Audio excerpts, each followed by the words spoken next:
আসসালামু আলাইকুম ওয়া রাহমাতুল্লাহি ওয়া বারাকাতুহু। ইন্নাল হামদুলিল্লাহ ওয়াস সালাতু ওয়াস সালামু আলা রাসূলিল্লাহ আম্মা বা'দ। সম্মানিত দর্শক এবং শ্রোতা যারা আমাদের সাথে আজকের এই গুরুত্বপূর্ণ ক্লাসে জয়েন করেছেন, সবাইকে আন্তরিক ধন্যবাদ ও কৃতজ্ঞতা জ্ঞাপন করছি। আইফা কনসালটেন্সির পক্ষ থেকে। আইফা কনসালটেন্সি বাংলাদেশ দীর্ঘ 9 বছর ধরে আইফা কনসালটেন্সি ইসলামী অর্থনীতির বিভিন্ন বিষয়ে কোর্স, ওয়ার্কশপ, ওয়েবিনার সহ বিভিন্ন ধরনের আয়োজন অনলাইন অফলাইনে করে আসছে। এবং আইফা কনসালটেন্সি থেকে ইসলামী অর্থনীতির বিভিন্ন বিষয়ে উচ্চতর পড়াশোনা সম্পন্ন করেছেন হাজারের অধিক শিক্ষার্থী, যাদের মধ্যে মাদ্রাসার তালিবুল ইলম যেমনি ভাবে আছে, বিভিন্ন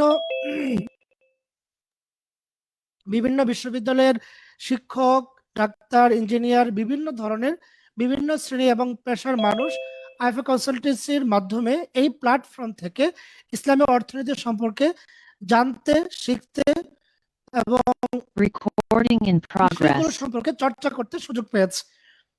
আজকের এই গুরুত্বপূর্ণ মাস্টার ক্লাসে আলোচনা করবেন সময়ের সেরা অর্থনীতিবিদ এবং বাংলাদেশে ইসলামী অর্থনীতি চর্চায় যাদের অক্লান্ত পরিশ্রম রয়েছে এমন দুইজন ব্যক্তিত্ব, মুফতি আব্দুল্লাহ মাসুম হাফিজাহুল্লাহ এবং ডক্টর মুফতি ইউসুফ সুলতান হাফিজাহুল্লাহ। আজকে আমরা ওনাদের কাছ থেকে ইসলামী ব্যাংকিং সংক্রান্ত বিভিন্ন গুরুত্বপূর্ণ কথা শুনবো এবং আমাদের সমাজে কমন যে মিসকনসেপশন গুলো আছে ইসলামিক ব্যাংকিং এর ব্যাপারে, আমরা সেগুলো সম্পর্কে ক্লিয়ার একটা ধারণা পাবো। পাশাপাশি আইফা কনসালটেন্সি কিভাবে আপনাদের ব্যাংকিং এর সম্পর্কে জানার ক্ষেত্রে একটা ব্রিজ তৈরি করে দিতে পারে, বা কেরিয়ার ইসলামিক ব্যাংকিং সেক্টরে যারা কেরিয়ার করতে চায় তাদের জন্য কিভাবে ভূমিকা রাখতে পারে, এই বিষয়গুলো আলোচনায় আসবে। আমরা যখন ইসলামিক ব্যাংকিং মাস্টার ক্লাসে আলোচনা করছি, বর্তমান যে এই সময়টা, আসলে বর্তমান বিশ্বে যখন সুদ ভিত্তিক অর্থনীতি নানা সংকটের মুখোমুখি, তখন আমরা ইসলামিক ব্যাংকিংকে শুধুমাত্র রিবা ফ্রি একটি মডেল হিসেবে কল্পনা করি না, বরং ইসলামিক ব্যাংকিংকে আমরা একটা কম্প্রিহেন্সিভ ইকোনমিক ফিলোসফি হিসাবে আমরা চিন্তা করি, যেখানে ইনসাফ আছে, যেখানে রিস্ক বন্টন আছে, ঝুঁকি বন্টন আছে এবং সোশ্যাল ওয়েলফেয়ার আছে, সামাজিক কল্যাণ আছে। আমরা আজকের এই সেশনটা একটু ভিন্নভাবে সাজিয়েছি। আমাদের আজকের এই সেশনে একমুখী কোনো আলোচনা হবে না, বরং আমাদের যারা দর্শক শ্রোতা রয়েছেন আপনাদের প্রশ্নোত্তর করার সুযোগ থাকবে। আমাদের মোহতারাম শায়েখদের কাছে আপনাদের জীবন ঘনিষ্ঠ অথবা জিজ্ঞাসিত অথবা যে কোনো বিষয়ে আপনাদের আজকের টপিক রিলেটেড যে কোনো বিষয়ে জিজ্ঞাসা করার সুযোগ থাকবে। আমাদের উদ্দেশ্য কি তাহলে?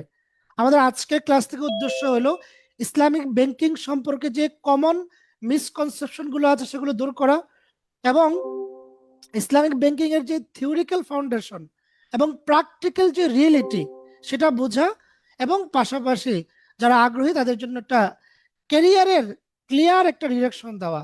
এবং আজকের এই বিষয়গুলো উপস্থাপন করবেন, আলোচনা করবেন বাংলাদেশের স্বনামধন্য প্রতিষ্ঠান আইফা কনসালটেন্সির সম্মানিত ফাউন্ডিং ডিরেক্টর মুফতি আব্দুল্লাহ মাসুম হাফিজাহুল্লাহ এবং আদল অ্যাডভাইজারের সম্মানিত ফাউন্ডার এবং আইফা কনসালটেন্সির সম্মানিত কো ফাউন্ডার ডক্টর মুফতি ইউসুফ সুলতান হাফিজাহুল্লাহ। মুফতি আব্দুল্লাহ মাসুম হাফিজাহুল্লাহ বাংলাদেশের বিভিন্ন ইসলামিক ব্যাংকিং সেক্টরে এবং বিমা সেক্টরে কাজ করছেন দীর্ঘ লম্বা সময় ধরে। এবং মুফতি আব্দুল্লাহ মাসুম হাফিজাহুল্লাহর হাত ধরে বাংলাদেশে বেশ কিছু পরিবর্তন এসেছে। কিছু প্রতিষ্ঠান ব্যাংক আছে যারা কনভেনশনাল থেকে ইসলামিক এর দিকে রূপান্তর হয়েছে। বিমা প্রতিষ্ঠান আছে যারা ফুল ফ্রেমে শারিয়া বাস্তবায়নের জন্য মানে অ্যাগ্রি হয়ে করেছেন, সম্মত হয়েছেন। এমন বেশ কিছু কাজ উস্তাদের মাধ্যমে আলহামদুলিল্লাহ সম্পন্ন হয়েছে। এছাড়া ডক্টর মুফতি ইউসুফ সুলতান হাফিজাহুল্লাহ, যিনি শুধু বাংলাদেশ নয়, যিনি মালয়েশিয়ার ইনসেফ থেকে অর্থনীতির উপরে পিএইচডি ডিগ্রি অর্জন করেছেন এবং মালয়েশিয়াতে তিনি বিভিন্ন ইসলামিক ইকোনমিক এবং ফিনান্সের বিভিন্ন কাজেও তিনি জড়িত আছেন, অ্যাক্টিভিটিতে আছেন। এছাড়া আউফিক তিনি মাস্টার ট্রেনার এবং ইন্টারন্যাশনালি বিভিন্ন ওয়ার্কশপ ওয়েবিনারে তিনি ইসলামী অর্থনীতি বিষয়ে লেকচার দিয়ে থাকেন। আমি অপেক্ষা করছি আমাদের উস্তাদে মোহতারাম মুফতি আব্দুল্লাহ মাসুম হাফিজাহুল্লাহর উস্তাদ জয়েন করার সঙ্গে সঙ্গে আমরা উস্তাদের কাছ থেকে আজকের এই ইসলামিক ব্যাংকিং মাস্টার ক্লাসের আমরা উস্তাদের কাছ থেকে আলোচনা শুনবো ইনশাআল্লাহ। আমি আপনাদেরকে আজকের এই ক্লাসে উপস্থিত হওয়ার জন্য স্বাগত জানাচ্ছি, শুকরিয়া জ্ঞাপন করছি। আমরা আশা করছি উস্তাদের কাছ থেকে আমরা বক্তব্য শুনবো। আমরা আজকের এই সেশনের শুরুতেই কোরআন তেলাওয়াত করার জন্য আমি আইফা কনসালটেন্সির প্রতিনিধিকে অনুরোধ করব আজকের এই অনুষ্ঠানের শুরুতে, মাস্টার ক্লাসের শুরুতে কোরআন কারীম থেকে তেলাওয়াত করার জন্য।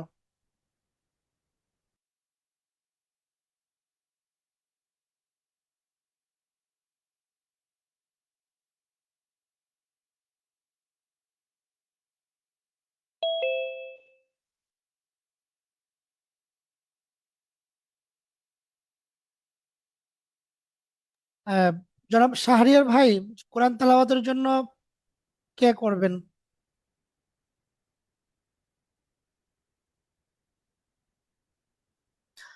আমাদের দর্শকদের থেকে আমরা একটা কোরআন তেলাওয়াত শুনতে পারি। দর্শক আপনাদের যারা এখানে আছেন, আপনাদের কেউ যদি আগ্রহ হন তাহলে আমরা আপনাদের কাছ থেকেও কোরআন তেলাওয়াত শুনতে পারি আমাদের আজকের এই অনুষ্ঠানের শুরুতে। আপনাদের কেউ একজন দেখা যাচ্ছে অনেক আলেম উলামা কেরাম আছেন, আপনাদের কেউ একজন কোরআন তেলাওয়াত করেন ইনশাআল্লাহ।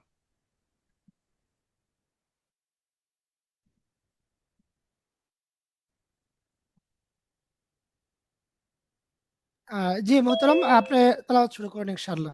জাযাকুমুল্লাহ।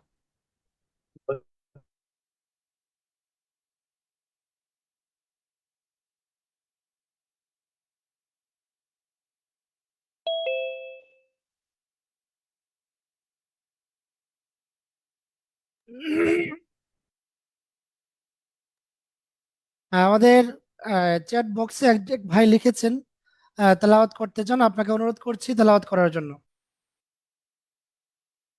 স্যার শাহরিয়ার ভাই আমাদের অভিযুক্ত হয়েছেন। স্যার শাহরিয়ার ভাই তেলাওয়াত করবেন। জি।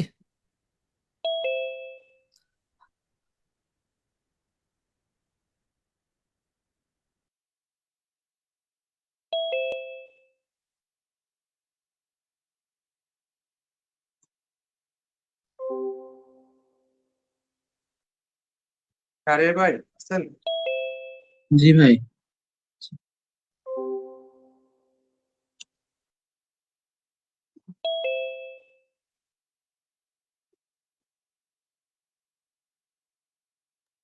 জি, শুরু করুন ভাই। জি জি, শাহরিয়ার ভাই তেলাওয়াত করুন ইনশাআল্লাহ। জাযাকুমুল্লাহ।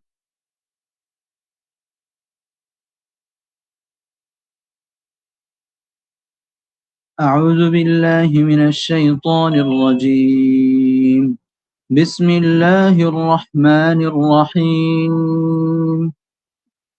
يوم نقول لجهنم هل امتلأت وتقول هل من مزيد وأزلفت الجنة للمتقين غير بعيد هذا ما توعدون لكل أواب حفيظ من خشي الرحمن بالغيب وجاء بقلب منيب ادخلوها بسلام ذلك يوم الخلود صدق الله العظيم শুক্রিয়া। আমরা কৃতজ্ঞতা জ্ঞাপন করছি আহনাফ শাহরিয়ার ভাইয়ের, অত্যন্ত চমৎকার তেলাওয়াত করেছেন। কোরআনে কারিমের তেলাওয়াতের মধ্য দিয়ে আমরা আজকের এই গুরুত্বপূর্ণ সেশনটি শুরু করছি ইনশাআল্লাহ। আমরা আমাদের এক ভাই লিখেছেন যে অনেকদিন পর তেলাওয়াত শুনেছেন, আমরা খুব মনোমুগ্ধকর তেলাওয়াত শুনেছি। ইসলামিক ব্যাংকিং নিয়ে আপনাদের যে প্রশ্ন আছে, আমরা যেহেতু আমাদের এই প্রোগ্রামে উস্তাদদের মাধ্যমে আপনাদের প্রশ্নের উত্তরও শুনবো, আপনারা আমাদের কমেন্ট বক্সে আপনাদের প্রশ্নগুলো আগে দিয়ে রাখতে পারেন, অথবা লাইভে সরাসরি জিজ্ঞাসা করার সুযোগ থাকবে। সবচেয়ে ভালো হবে যদি আপনাদের প্রশ্নগুলো আমাদের কমেন্ট বক্সে, চ্যাট বক্সে আগে দিয়ে দেন। সেক্ষেত্রে আমরা উস্তাদে মোহতারামের কাছে আপনাদের প্রশ্নগুলো তুলে ধরবো এবং আমরা আশা করছি উস্তাদের কাছ থেকে আমরা সেই উত্তরগুলো জানতে পারবো ইনশাআল্লাহ। বর্তমান প্রেক্ষাপটে ইসলামিক ব্যাংকিং নিয়ে দুই ধরনের আমরা আলোচনা শুনে থাকি, সমালোচনা হয়ে থাকে।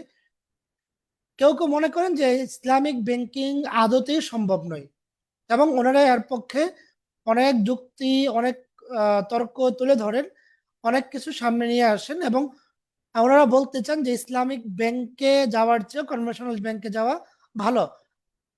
এই ধরনের একটা বক্তব্য তুলে ধরে থাকেন এবং অনেকে বলেন যে ইসলামী ব্যাংক ঘুরিয়ে সুদ খেয়ে থাকে।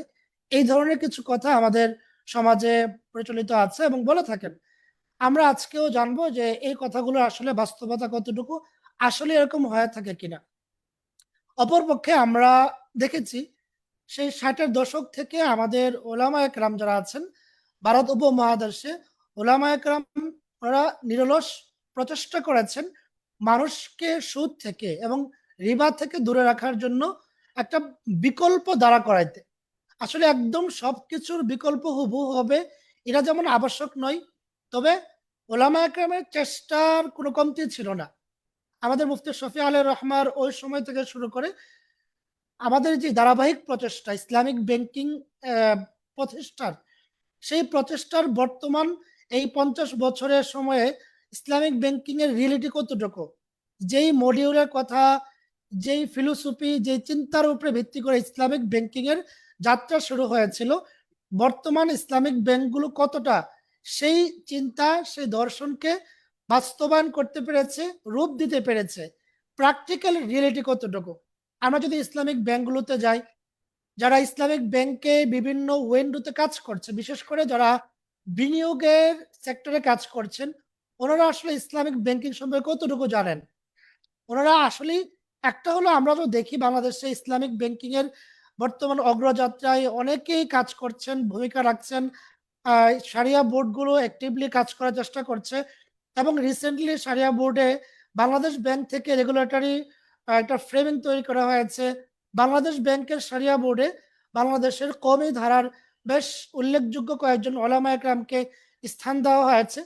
সবকিছুকে আমরা যদি পজিটিভলি দেখি, তাহলে আমরা একটা আশা দেখতে পাই যে ইসলামিক ব্যাংকিং সেক্টরে কাজ করার মতো জায়গা তৈরি হয়েছে এবং যে সংকটগুলো আছে, এই সংকট নিরসনে আসলে আমাদের কাছে মনে হয় আইএফএ কনসালটেন্সির আমরা যারা লম্বা সময় ধরে কাজ করছি, আমাদের কাছে মনে হয় যে দুই দিক থেকে কাজ করা প্রয়োজন। একটা হলো পাবলিক ডিমান্ড তৈরি করা, ইসলামিক ব্যাংকিং যেন পুরোপুরি ইসলামিক হয়। এর জন্য আমরা যারা ক্লায়েন্ট আছি, ভোক্তা আছি, আমাদের পক্ষ থেকে যখন ইসলামিক ব্যাংকিং সম্পর্কে জানার পরিধি বাড়বে, আমাদের ডিমান্ড বাড়বে, ইসলামিক ব্যাংকের যারা কর্মকর্তা আছে, পলিসি মেকার আছে, তারাও ইসলামিক ব্যাংকিং এ শারিয়াকে ইমপ্লিমেন্ট করার ব্যাপারে আগ্রহ করবে ইনশাল্লাহ। সেই জায়গা থেকে আমাদের আজকের এই সেশন, আমরা যারা এখানে আছি, আমরা তো বিভিন্ন ব্যাংকে যাতায়াত করে যাই, আমরা যদি ইসলামিক ব্যাংকিং সম্পর্কে ভালোভাবে জানি, আমাদের ডিমান্ড ক্রিয়েট হয়, তাহলে ইনশাল্লাহ ইসলামিক ব্যাংকিং এ শারিয়া ইমপ্লিমেন্টের গুরুত্ব বাড়বে, চাপ বাড়বে। আমি সেশনের এই মুহূর্তে অভিনন্দন জানাচ্ছি আমাদের আজকের সম্মানিত আলোচক, আইএফএ কনসালটেন্সির সম্মানিত ফাউন্ডিং ডিরেক্টর, বাংলাদেশে ইসলামী অর্থনীতি চর্চায় বাংলাদেশের ইসলামী অর্থনীতি সেক্টরের যিনি নিরলস কাজ করে যাচ্ছেন, যিনি অনেক মানে রচনা এবং গবেষণা করেছেন, ডক্টর মুফতি আব্দুল্লাহ মাসুম হাফিজাহুল্লাহ, যিনি বাংলাদেশের স্বনামধন্য প্রতিষ্ঠান মার্কাজুদ দাওয়া আল ইসলামিয়া থেকে উচ্চতর পড়াশোনা করেছেন। আমি আজকের এই অনুষ্ঠানে অভিনন্দন জানাচ্ছি মহতারামকে, এবং আজকে ইসলামিক ব্যাংকিং মাস্টার ক্লাসে শুভেচ্ছা বক্তব্য দেওয়ার জন্য অনুরোধ করছি মুফতি আব্দুল্লাহ মাসুম হাফিজাহুল্লাহকে।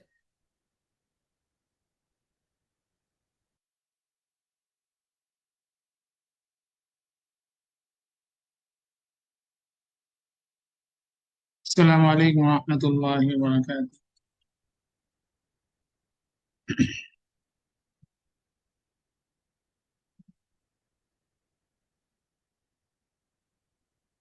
بسم الله الرحمن الرحيم. الحمد لله والصلاة والسلام على من لا نبي بعده وعلى آله وأصحابه ومن تبعهم بإحسان إلى يوم الدين. أما بعد. আমাদের জন্য অনেক ভালো লাগা এবং আনন্দের বিষয় যে আল্লাহ সুবহানাহু ওয়া তাআলা আমাদেরকে আজকে ইসলাম ব্যাংকিং বিষয়ক একটি প্রশিক্ষণ তাদরিব বা শেখার সুযোগ আমাদেরকে করে দিয়েছেন। আমাদের সাথে যারা আজকে বিভিন্ন জায়গা থেকে উপস্থিত হয়েছেন তাদের সকলের প্রতি আন্তরিক অভিনন্দন এবং শুকরিয়া, এবং আইএফএ কনসালটেন্সি যে টিম এর পেছনে দীর্ঘ মেহনত করেছেন, পরিশ্রম করে যাচ্ছেন, তাদের প্রতি রইল আন্তরিক কৃতজ্ঞতা। যে বিষয়টি অত্যন্ত গুরুত্বপূর্ণ সেটি হলো যে ইসলামিক ব্যাংকিং, আমি যদি আরেকটু পেছনে যাই, যে ইসলামিক ইকোনমিক্স, এটা আসলে থিওরি ডেভেলপমেন্টের প্রসেসটা কি আসলে?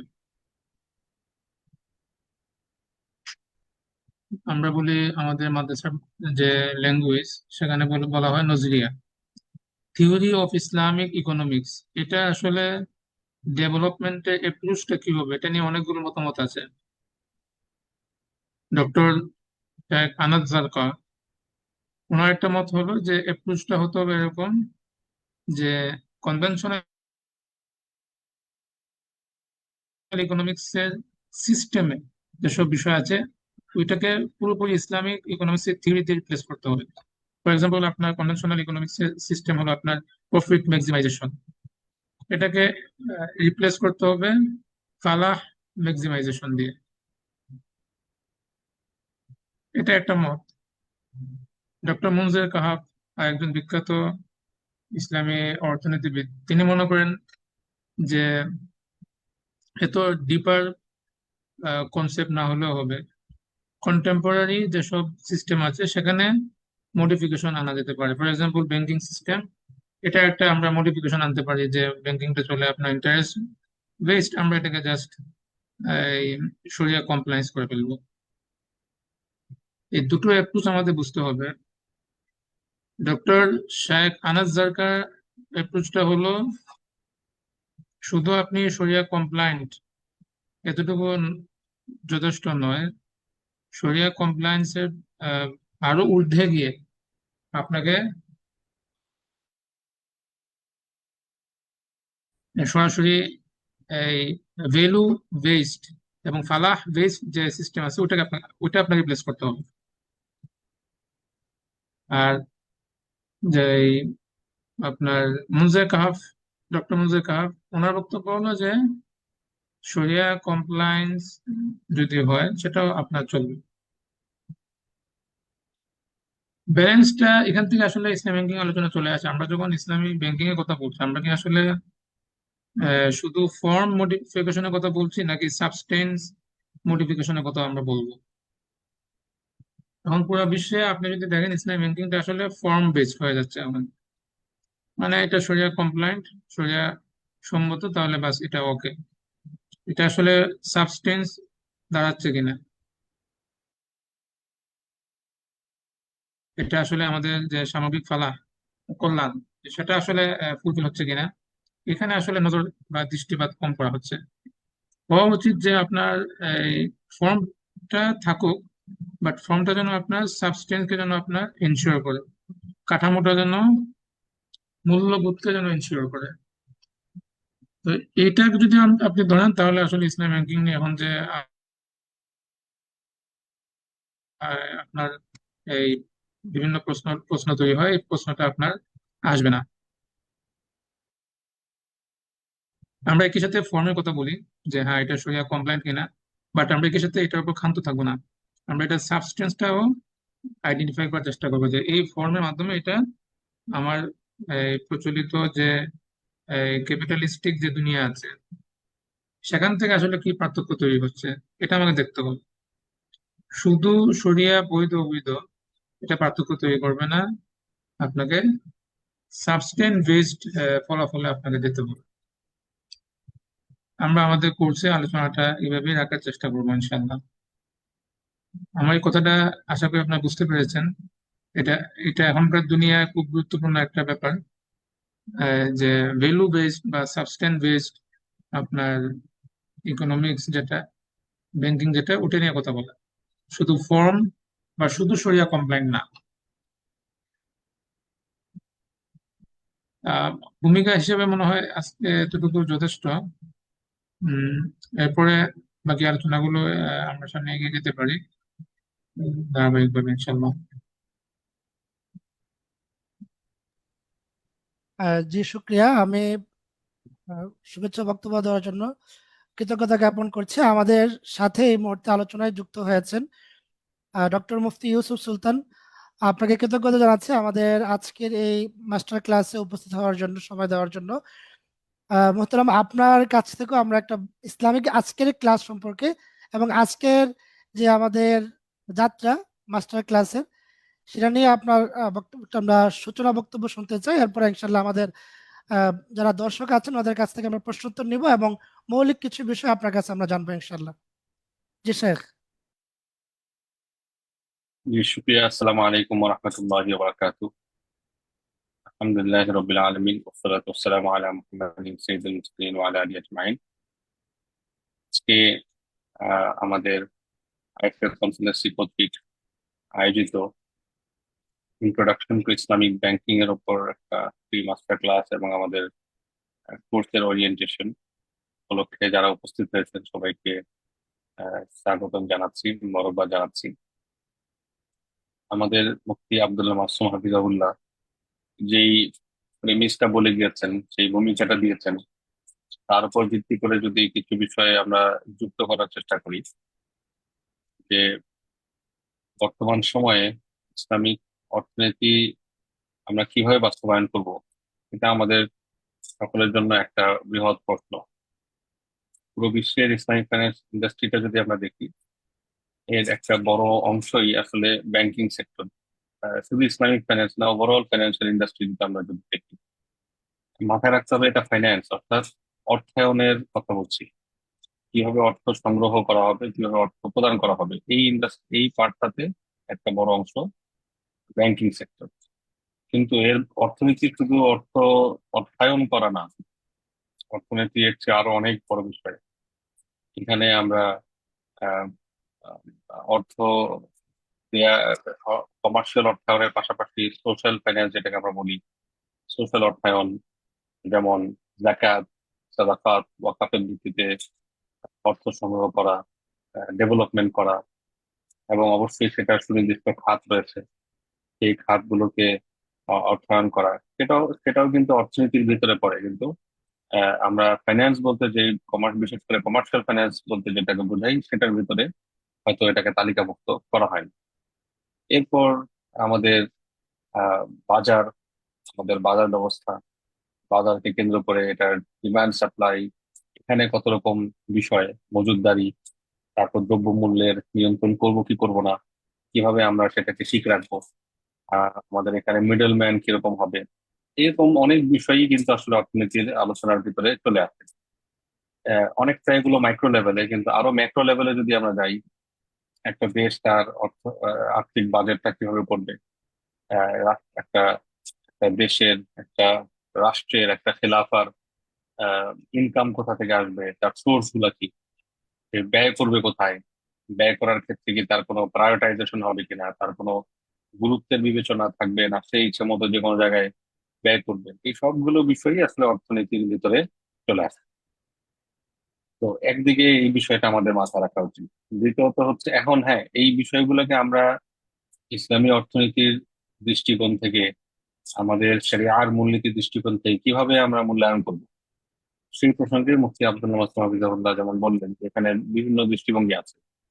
আমি গতকালই আমরা ডক্টর আনাস জারকা ওনার একটা রিসেন্টলি একেবারেই গত সপ্তাহে 14 তারিখ উনি আলজেরিয়াতে একটা কনফারেন্সে কিছু নসিহা করেছেন, কিছু অ্যাডভাইস করেছেন যারা ইসলামী ইকোনমিক্স নিয়ে পড়তে চান।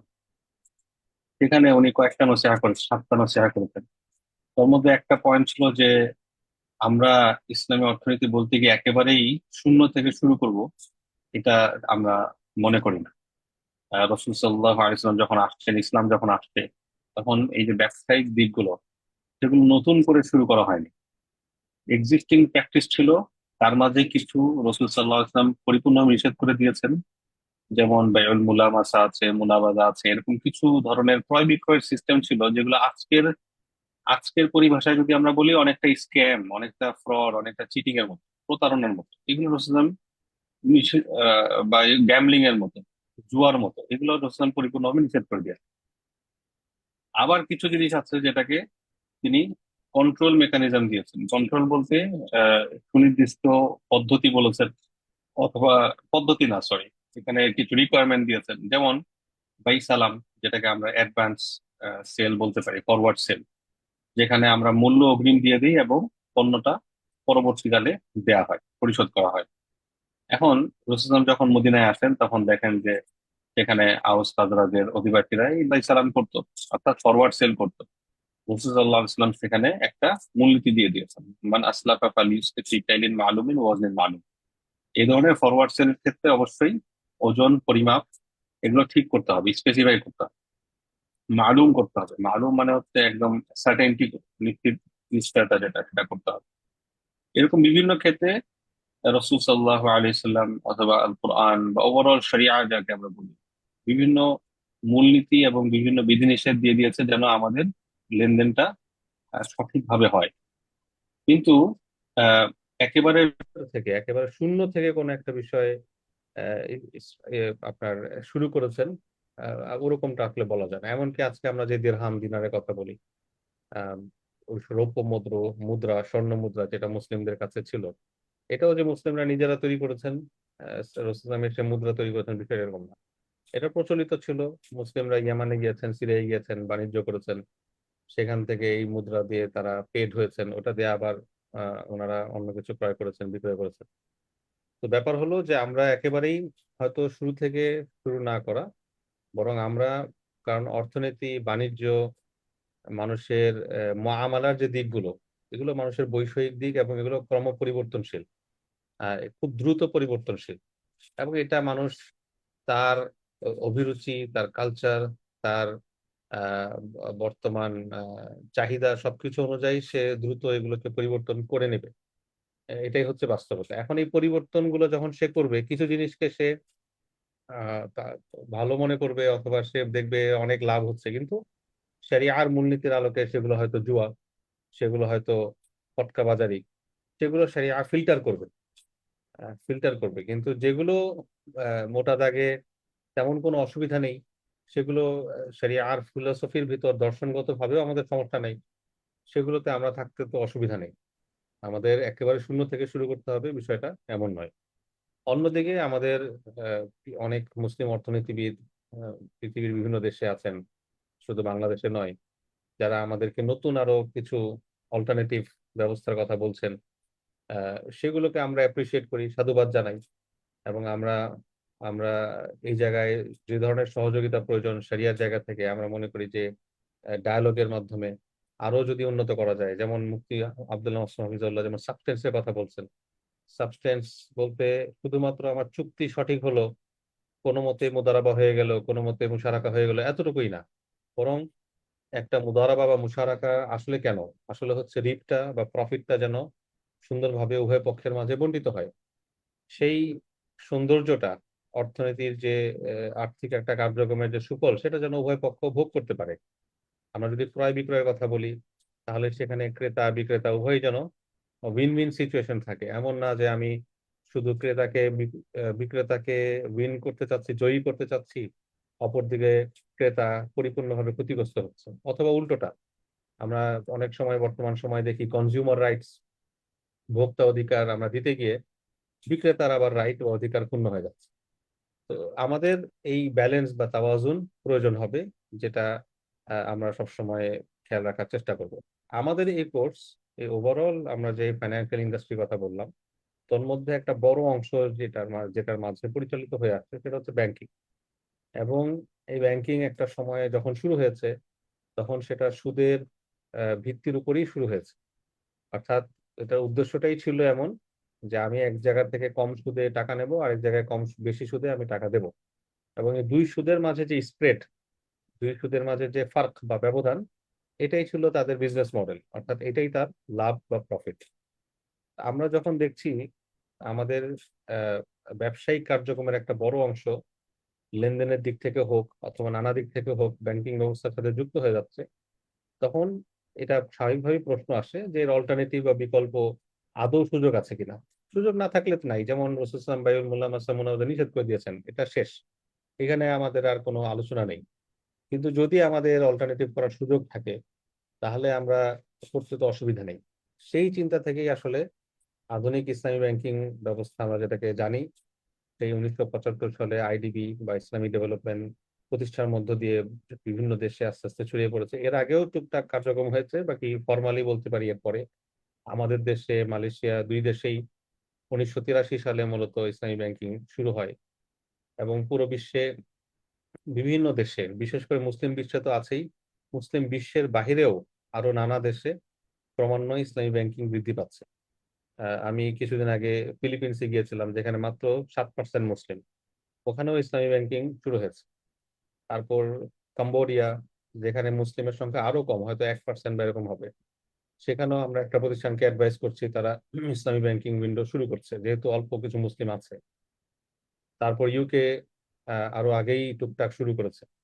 আর ব্যাংকিং এর বাইরে আরো নানাবিধ মডেলের মাধ্যমে, যেমন মানুষের বাড়ি কেনা প্রয়োজন, হাউস ফাইন্যান্সিং, অথবা মানুষের একটা গাড়ি কেনা প্রয়োজন, ইত্যাদি ক্ষেত্রে আরো বিভিন্ন রকম ব্যাংক ব্যবস্থার বাইরে বিভিন্ন ফাইন্যান্সিং প্রতিষ্ঠান বিভিন্ন দেশে শুরু হয়েছে। যেমন আমেরিকাতে আমরা হয়তো ওইভাবে ব্যাংক খুঁজে পাবো না, লারিবা ব্যাংক আছে, যদিও সেটা আসলে ওইভাবে পুরোদস্ত ব্যাংক বলা কঠিন। কিন্তু এর বাইরে আমরা দেখবো অনেকগুলো house financing, Islamic house financing শুরু হয়েছে। অস্ট্রেলিয়াতে ইসলামিক ব্যাংক নেই, কিন্তু প্রচুর ইসলামিক হাউস ফাইন্যান্সিং প্রতিষ্ঠান আছে। কানাডাতে প্রচুর ইসলামিক হাউস ফাইন্যান্সিং প্রতিষ্ঠান আছে। এরকম আরো বিভিন্ন দেশে এক অর্থায়নের কিছু অংশ, কিছু কিছু পার্ট, হয়তো বিশেষ করে বাড়ি বানানোর পার্টটাতে অনেক দেশে অনেক কাজ হতো, অমুসলিম দেশগুলোতে। যাই হোক, যে বিষয়টি বলতে চাচ্ছিলাম যে আজকে আমাদের দেশের প্রেক্ষাপটে যদি আমরা বলি এবং ইসলামিক ফাইন্যান্সের কথা বলি, ওরা ওভারঅল ইসলামিক ইকোনমিক্স না, ইকোনমিক্স এখানে থিওরি, বাস্তবতা, মাইক্রো ম্যাক্রো অনেক ডিটেল আছে, কিন্তু এখান থেকে আমরা একটা পার্ট, ফাইন্যান্স, যেটা যার মাধ্যমে মূলত অর্থায়ন করা হয়, অর্থ সংগ্রহ করা হয়, দেয়া হয়, এই পার্টে যদি আমরা শরিয়া কমপ্লায়েন্সের জায়গা থেকে চিন্তা করি, তাহলে একটা বড় অংশ আসলে ব্যাংকিং সেগমেন্টে, ইসলামী ব্যাংকিং সেগমেন্টে। এবং আমাদের দেশে অনেকগুলো ফুল ফ্লেজ ইসলামিক ব্যাংক আছে, এবং প্রায় অধিকাংশ কনভেনশনাল ব্যাংকেরও একটা ইসলামিক উইন্ডো বা ইসলামিক ব্রাঞ্চ আছে। অর্থাৎ মোটা দাগে ইসলামিক ব্যাংকিং অনেক বেশি ছড়িয়ে গেছে। এবং একেবারে স্ট্যাটিস্টিকলি যদি আমরা বলি পরিসংখ্যানগতভাবে, তাহলে কমপক্ষে 25% ব্যাংকিং ব্যবস্থার 25% ইসলামী ব্যাংকিং বর্তমানে হচ্ছে। কমপক্ষে এজন্য বললাম যে এটা 25 থেকে 30 এর মাঝে ফ্লাকচুয়েট করছে কম বেশি। এর মাঝে আবার আমরা বিভিন্ন চ্যালেঞ্জও ফেস করে আসছি আমাদের দেশে। বিশেষ করে গত কয়েক বছরে ইসলামী ব্যাংকগুলোতে প্রচুর লুটপাট হয়েছে।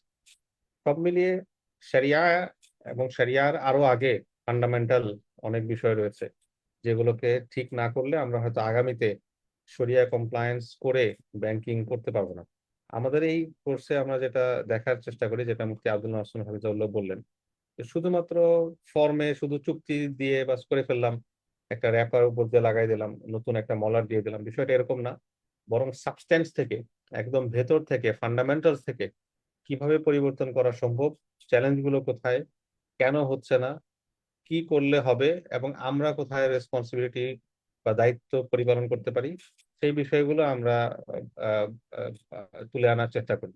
ডেফিনেটলি একটা কোর্স আসলে যে কোনো বিষয়ে পরিপূর্ণতা দিতে পারে না, বাকি আমরা আশা করি একটা চমৎকার ভিত্তি আমাদেরকে দেবে, ফাউন্ডেশন দিবে, যেটার ভিত্তিতে আমরা সামনে ইনশাল্লাহ আরো পড়াশোনা করতে পারবো, আরো জানতে পারবো। তা আমি আপাতত আমার কথা এখানে শেষ করছি। মুফতি মঞ্জুরুল হাসান, আমি আপনার দিকে ফিরে যাচ্ছি। জাজাকাল্লাহ। শুক্রিয়া জাজাকুমুল্লাহ শাহেখ। আমাদের যারা দর্শক আছেন, আপনারা আশা করি সবগুলো কথা শুনতে পেয়েছেন, এবং আপনাদের যদি কোনো প্রশ্ন থাকে শাহেখের কাছে করার মতো, আমাদের চ্যাট বক্সে আমরা নিব ইনশাল্লাহ। আমি এই পর্যায়ে চলে যাচ্ছি মুফতি আব্দুল্লাহ মাসুম হাফিজাউল্লাহর কাছে ছোট্ট একটি প্রশ্ন নিয়ে। ইসলামিক ব্যাংকিং সম্পর্কে জানার ক্ষেত্রে যে বিষয়টা আলোচনায় বেশি আসে সেটা হচ্ছে যে বাংলাদেশে যতগুলো ব্যাংক আছে ইসলামিক নামে, প্রত্যেকটি ব্যাংকেরই শরিয়া বোর্ড আছে। তো ইসলামিক ব্যাংকগুলো আসলে শরিয়া কমপ্লায়েন্স হওয়ার ক্ষেত্রে সুপারভাইজারি যে বোর্ড আছে, বোর্ডের ভূমিকা কতটুকু কার্যকর এবং ওরা কিভাবে কাজ করে? যেখানে অনেকগুলো উইন্ডো আছে, শাখা আছে, এই শাখায় তো কোনো শরিয়া সুপারভাইজারি বোর্ডে কেউ থাকে না, থাকে হলো ঢাকাতে বা সেন্ট্রাল একটা জায়গায়। সেই জায়গা থেকে পুরো বাংলাদেশের ব্যাংকিং উইন্ডোগুলোকে কিভাবে পর্যবেক্ষণ করে এবং কিভাবে কাজ করে, এবং শরিয়া বোর্ড কতটুকু শরিয়া কমপ্লায়েন্স করার জন্য অ্যাক্টিভলি ভূমিকা রাখতে পারে, এই বিষয়টি মোহতারামের কাছে জানতে চাই, যেহেতু মোহতারাম বিভিন্ন ব্যাংকের শরিয়া বোর্ডে আছেন। আশা করি মোহতারাম এই বিষয়টি আপনার অভিজ্ঞতা থেকে এবং বাংলাদেশের পার্সপেক্টিভ থেকে আলোচনা করবেন ইনশাআল্লাহ। জি মোহতারাম। জি, ধন্যবাদ আপনাকে। বিসমিল্লাহির রহমানির রহিম। এখানে কয়েকটা বিষয় গুরুত্বপূর্ণ। একটা হলো যে যে প্রশ্নটা উঠে আসছে যে শরিয়া সুপারভিশন বোর্ডের ভূমিকা কতটা কার্যকর, প্রশ্নের প্রথম অংশ এটা, এবং কিভাবে কাজ করে, কতটা কার্যকর, এর আগে কিভাবে কাজ করে ওটা দিয়ে শুরু করলে ভালো। মূলত শরিয়া সুপারভাইজারি বোর্ড, বা আমরা বলি কমিটি বলি আমাদের দেশে, শরিয়া সুপারভাইজারি কমিটি, এসএসসি। তো এই এসএসসি শরিয়া সুপারভাইজারি কমিটির গুরুত্বপূর্ণ আহ, কাজগুলো আমরা নানা ভাগে ভাগ করতে পারি। প্রথম একদম শীর্ষে শীর্ষে যে বিষয়টা আসবে সেটা হলো শরিয়া কমপ্লায়েন্স নিশ্চিত করা। যেটাকে অন্যভাবে যদি বলি তাহলে হলো আপনার ফতোয়া ইস্যু করা। শরিয়া বোর্ডের আওফি যেটা বলেছে যে আহ, গুরুত্বপূর্ণ কাজগুলোর মধ্যে অন্যতম হলো ব্যাংকের শরিয়া পরিপালন নিশ্চিত করা, বা আহ, যেই প্রতিষ্ঠানের শরিয়া কমিটি হবে, ওই প্রতিষ্ঠানের শরিয়া নিশ্চিত করার জন্য গুরুত্বপূর্ণ যেসব ফতোয়া দরকার, সেই ফতোয়াগুলো ইস্যু করা। এটা হলো এক নম্বর একটা বিষয়। দ্বিতীয় যে বিষয়টা সেটা হলো সেই ফতোয়াগুলোর আলোকে শরিয়া পরিপালন হচ্ছে কিনা সেটা তদারকি করা। এই তদারকি বা সুপারভাইজিংটা, এটা আসলে সরাসরি শরিয়া বোর্ড মাঠ পর্যায়ে করবে এমনটি নয়, বরং মাঠ পর্যায়ে যারা শরিয়া টিমে যারা কাজ করেন, যাদেরকে মুরাকিব বলা হয়, বা এক এক দেশে এক এক নামে বলা হয়। আমাদের দেশে মুরাকিব বলে, অন্য কোনো দেশে এটাকে শরিয়া অফিসার বলে। তারা যেসব রিপোর্ট মাঠ পর্যায়ে থেকে এনে দিবেন, সেই রিপোর্টের ভিত্তিতে তার যে সুপারভাইজিং বা তদারকি সেটা নিশ্চিত করা। এটা হলো দ্বিতীয় বিষয়। আর তৃতীয় যে বিষয়টা এখানে গুরুত্বপূর্ণ সেটা হলো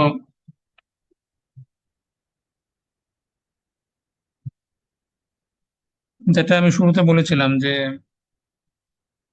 হয়তো অনেক ক্ষেত্রে কন্ট্রাক্ট বা অপারেশন ভিত্তিক শরিয়া সম্মত হচ্ছে, কিন্তু দেখা গেল যে এটা সামগ্রিক যে কল্যাণ, যেটাকে মাকাসিদে শরিয়া বলে, সেই বিবেচনায় ওইভাবে প্রতিষ্ঠান বা ব্যাংক রান করছে না, তাহলে সেই জায়গাটা নিশ্চিত করা। তাহলে তিনটা জিনিস বললাম। একটা হলো যে ফতোয়া ইস্যু করা শরিয়া পরিপালন নিশ্চিত করার জন্য, এবং দ্বিতীয় হলো তদারকি করা, এবং তৃতীয় হলো এই যে সাবস্টেন্স আছে, যে মাকাসিদে শরিয়া বলি বা সামগ্রিক যে কল্যাণ সেটা নিশ্চিত করা। কিভাবে কাজ করে শরিয়া বোর্ড গুলো? মূলত তিনটা ধাপে এখানে কাজটা হয়। একটা হলো আপনার এক্স অ্যান্টা অ্যাপ্রোচ, বা আপনার কোনো কাজ হওয়ার আগে, যেমন কোনো একটা প্রোডাক্ট আপনার অনুমোদন নিতে হলে সেটা শরিয়া বোর্ড থেকে যাবে। আর দ্বিতীয় হলো আপনার অনগোয়িং, চলমান বিভিন্ন শরিয়া অডিটের রিপোর্ট গুলো পর্যালোচনা করা হয়, এটা অনগোয়িং। তৃতীয় হলো আপনার এক্স পোস্ট, আপনার এক্স পোস্টের মধ্যে আসবে বছরের শেষে আপনার যে শরিয়া এই পরিপালন কতটুকু হলো সেটার উপর একটা রিপোর্ট লেখা, অডিটের রিপোর্ট গুলো পর্যালোচনা করা, সেটার মধ্যে আসবে। এই তিনটা ধাপে, অনগোয়িং, এক্স এন্টা অনগোয়িং এবং এক্স পোস্ট, এই তিনটা পর্যায়ে কিন্তু শরিয়া বোর্ডের কার্যকারিতা আপনার চলমান থাকে। ব্যাপারটা হলো যে এই কার্যকারিতাগুলো সক্রিয় রাখার জন্য একটা শরিয়া বোর্ডের তিনটা গুণ থাকা জরুরি। একটা হলো আপনার ইন্ডিপেন্ডেন্ট হতে হবে, স্বাধীন হতে হবে। দ্বিতীয় হলো আপনার কম্পিটেন্ট, যোগ্যতা, দক্ষতা থাকতে হবে। এবং তৃতীয় হলো আপনার তার সেই পাওয়ার থাকতে হবে, তাকে এম্পাওয়ার করতে হবে যেন সে তার কথা সে বাস্তবায়ন করতে পারে। তো বাংলাদেশে এখনকার পরিস্থিতিতে আলহামদুলিল্লাহ গত সময়ের তুলনায় এই ইন্ডিপেন্ডেন্সি, তারপর কম্পিটেন্সি, তারপর আপনার ইনফোর্সমেন্ট ওরিয়েন্টেড, এগুলো আলহামদুলিল্লাহ এখন আগের তুলনায় বেড়েছে। তার পাওয়ার, তার আপনার স্বাধীনতা এবং দক্ষতা, দক্ষতার জায়গাটা আপনার কিছুটা আগের তুলনায় বৃদ্ধি হয়েছে, বাকি এখনো শূন্যতা আছে বা আরো দক্ষ মানুষের দরকার। তো এই তিনটা জায়গা যত আপনার ক্রমান্বয়ে আমরা এটাকে আরো বৃদ্ধি করতে পারবো, তত শরিয়া যে মান্যতার বিষয়টা সেটা আরো বেশি নিশ্চিত হবে ইনশাল্লাহ। তো যত দিন যাচ্ছে বাংলাদেশে এই ক্ষেত্রে আমরা আশাবাদী, আগের তুলনায় আরো অনেক বেশি এই জায়গাগুলো আরো বেশি স্বচ্ছ হচ্ছে এখন। জি, আশা করি মূল কথাটা বলতে পেরেছি। কোনো কিছু মুফতি ইউসুফ সুলতান সাহেব আছেন, অ্যাড করতে পারেন, যুক্ত করতে পারেন।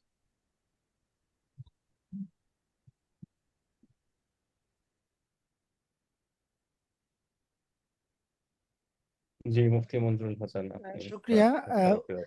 মোহতারাম শাহের কাছে আমাদের বেশ কিছু প্রশ্ন ছিল। যেহেতু শেখ ইন্টারন্যাশনালি কাজ করছেন বাংলাদেশে এবং মালয়েশিয়াতে, এবং আওফের সুবাদে বিভিন্ন দেশের বিভিন্ন ব্যাংকিং সেক্টরে কাজের সুযোগ হয়েছে, সেই জায়গা থেকে আপনার কাছে আমাদের যে বিশেষ একটি প্রশ্ন, সেটি হচ্ছে বাংলাদেশে এবং আহ, মধ্যপ্রাচ্য বা বিশেষ করে মালয়েশিয়ার কথা যদি আমি বলি, ইসলামী ব্যাংকিং এর যে মডেল এবং বাস্তব প্রয়োগ, সেক্ষেত্রে বাংলাদেশ কি অবস্থায় আছে, কতটুকু সম্ভব, কি কি চ্যালেঞ্জেস আছে, মালয়েশিয়া বা মধ্যপ্রাচ্যে আপনি কাজ করার ক্ষেত্রে আপনার অভিজ্ঞতা কেমন, সেখানে কেমন পেয়েছেন, এবং এই ইন্ডাস্ট্রি যে বর্তমান চ্যালেঞ্জ, যদি সেটা একটু তুলে ধরতেন আমাদের জন্য। জি, শুক্রিয়া। প্রথম বিষয় হলো বাংলাদেশের সঙ্গে মালয়েশিয়া এবং আরব বিশ্বের দেশগুলোর প্রথমত একটা বড় পার্থক্য আছে। আমরা যখন শরিয়ার দিক থেকে বিবেচনা করি, তাহলে আমাদের সেরাই কিছু কনসেপ্ট এবং চুক্তির দিক থেকে কিছু পার্থক্য রয়েছে। তবে AAOIFI, International Accounting and Auditing Organization for Islamic Financial Institutions, যেটা বাহরাইন ভিত্তিক একটি Islamic finance standard setting body, ওনাদের স্ট্যান্ডার্ড বা মাইরের জন্য এখন এই পার্থক্যগুলো অনেকটাই কমে আসছে। বাট স্টিল কিছু পার্থক্য আছে, বিশেষ করে মালয়েশিয়া, ইন্দোনেশিয়া, সিঙ্গাপুর, ব্রুনাই এই ব্লকের সঙ্গে পুরো বিশ্বের অন্য সব দেশগুলোর একটা বড় ধরনের পার্থক্য আছে অনেক ধরনের প্রোডাক্ট এবং সার্ভিসেস। 2 নম্বর হচ্ছে, পার্থক্য সত্ত্বেও যে যেটাকে যেভাবে অনুমোদন করছেন সেটা কতটুকু বাস্তবায়ন হচ্ছে, বাস্তবায়নযোগ্য করা যাচ্ছে, এইখানে আমাদের বাংলাদেশের একটা বড় গ্যাপ। আমরা মালয়েশিয়ার যে মডেল, ওরা যেভাবে এটাকে অনুমোদন করছে সেটাকে দেখছি কিভাবে বাস্তবায়ন করা যায়, সেটার জন্য নানাবিধ আয়োজন, নানাবিধ আপনার রেগুলেশন, গাইডলাইন, পলিসি ইত্যাদি তারা বাজারে নিয়ে আসছে। অর্থাৎ ওনারা যেটাকে অনুমোদন করেছেন বা শরিয়া কমপ্লায়েন্ট মনে করছেন, এটা যেন সত্যিকার অর্থে বাস্তবায়ন করা যায়। না করলে সেটার জন্য প্রয়োজনীয় শাস্তি, জরিমানা, এমনকি আহ একটা শরিয়া বোর্ডের রেজলিউশন যদি কোনো একটা প্রতিষ্ঠান না মানে সেটার জন্য তাদের বড় ধরনের জরিমানার মুখোমুখি হওয়া, তাদের লাইসেন্স খোয়ানোর একটা রিস্ক বা ঝুঁকি তৈরি করা, বোর্ড অফ ডাইরেক্টর বা পরিচালনা পর্ষদ থেকে শুরু করে ম্যানেজমেন্ট এমনকি প্রতিটা স্টাফের উপর শরিয়া কমপ্লায়েন্সের দায়িত্ব দিয়ে দেওয়া, তাদেরকে প্রপারলি ট্রেন আপ করা, তাদেরকে আপনার যোগ্য করে তোলা, এরকম অনেক বিষয়, রিপোর্টিং, সেন্ট্রাল ব্যাংক মালয়েশিয়ার কাছে রিপোর্টিং ইত্যাদি জায়গায়, এই জায়গাটায় মানে অপারেশনাল কমপ্লায়েন্স রেগুলেশন, এই জায়গায় মালয়েশিয়া সম্ভবত পুরো বিশ্বে 1 নম্বর বলা যেতে পারে। এরপর আরব দেশগুলো, পাকিস্তান, এই জায়গায় আমরা দেখি যে ওনারা যথেষ্ট এগিয়েছেন রেগুলেশন এবং পলিসির জায়গা থেকে, এবং ইমপ্লিমেন্টেশনের ক্ষেত্রে কিছু অভিনবত্ব আছে।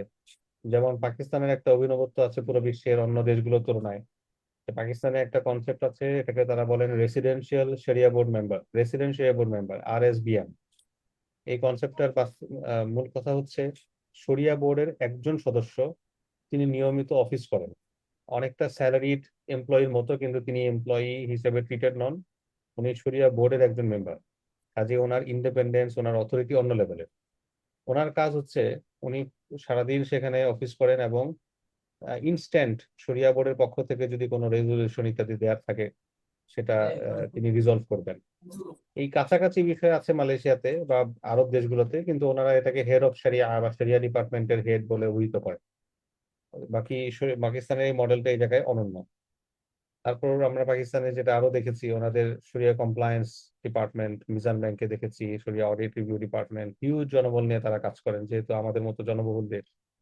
মালয়েশিয়া আবার সেই জায়গায় এত জনবলের প্রয়োজন নাই, ওনারা অনেক বেশি সিস্টেমাইজ করে ফেলেছেন, অটোমেশন করে ফেলেছেন, ডিজিটালাইজ করেছেন।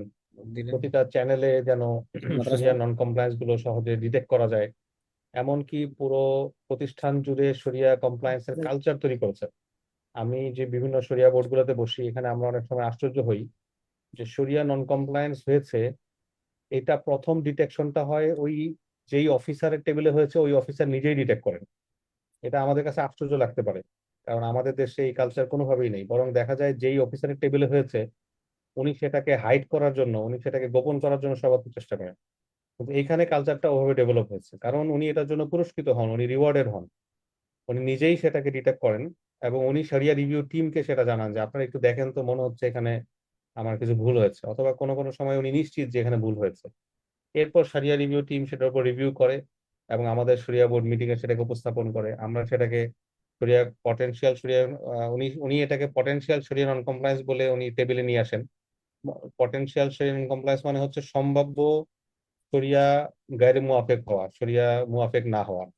এরপর এই সম্ভাব্যটাকে আসলেই হয়েছে না হয় নাই, এই সিদ্ধান্ত শরিয়া বোর্ডের।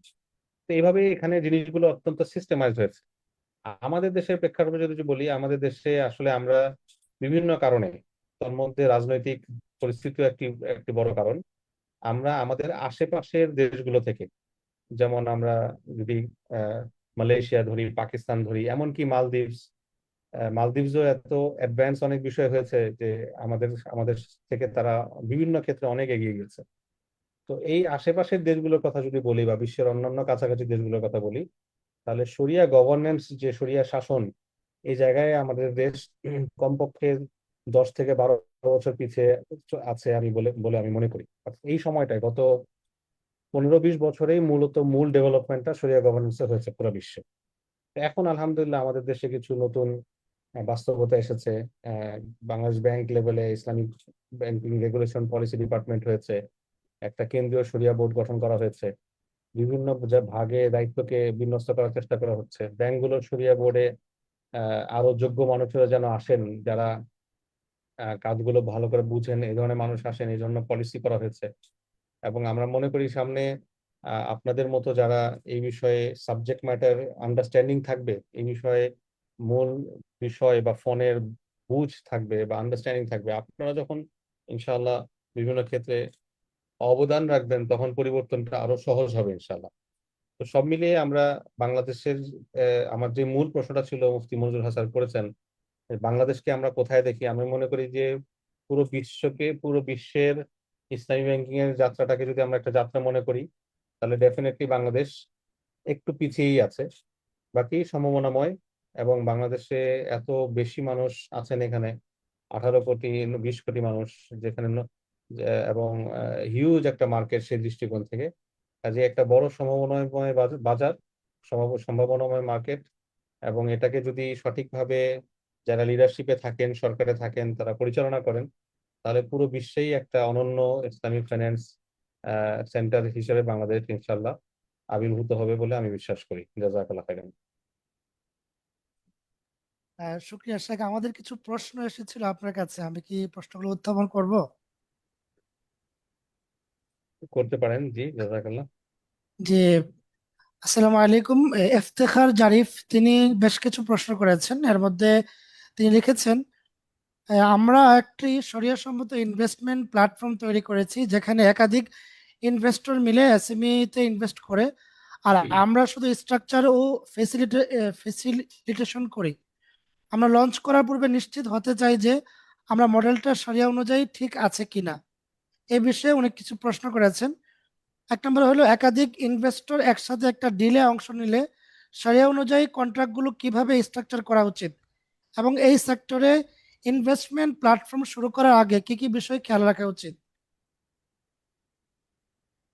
শেখ, আমি কি প্রশ্নগুলো ধারাবাহিকভাবে করে ফেলবো নাকি হ্যাঁ, করতে দেখবেন? পারেন, আমার সামনে আছে, আপনি করতে পারেন, জি। জি জি শেখ, তাহলে অনেক তিনটে প্রশ্ন আছে শেখ, যদি ধারাবাহিকভাবে উত্তর দেন তাহলে ভালো হয়। আচ্ছা, ঠিক জাযাকুমুল্লাহ আছে, শেখ। ঠিক আছে, শুক্রিয়া।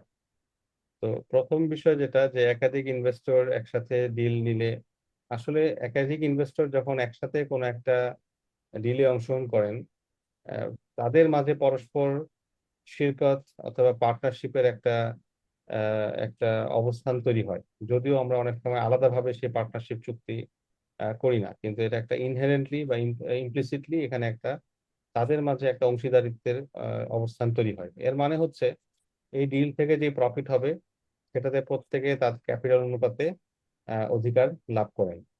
এরপর নির্ভর করবে এই চুক্তিটা আসলে কিসের।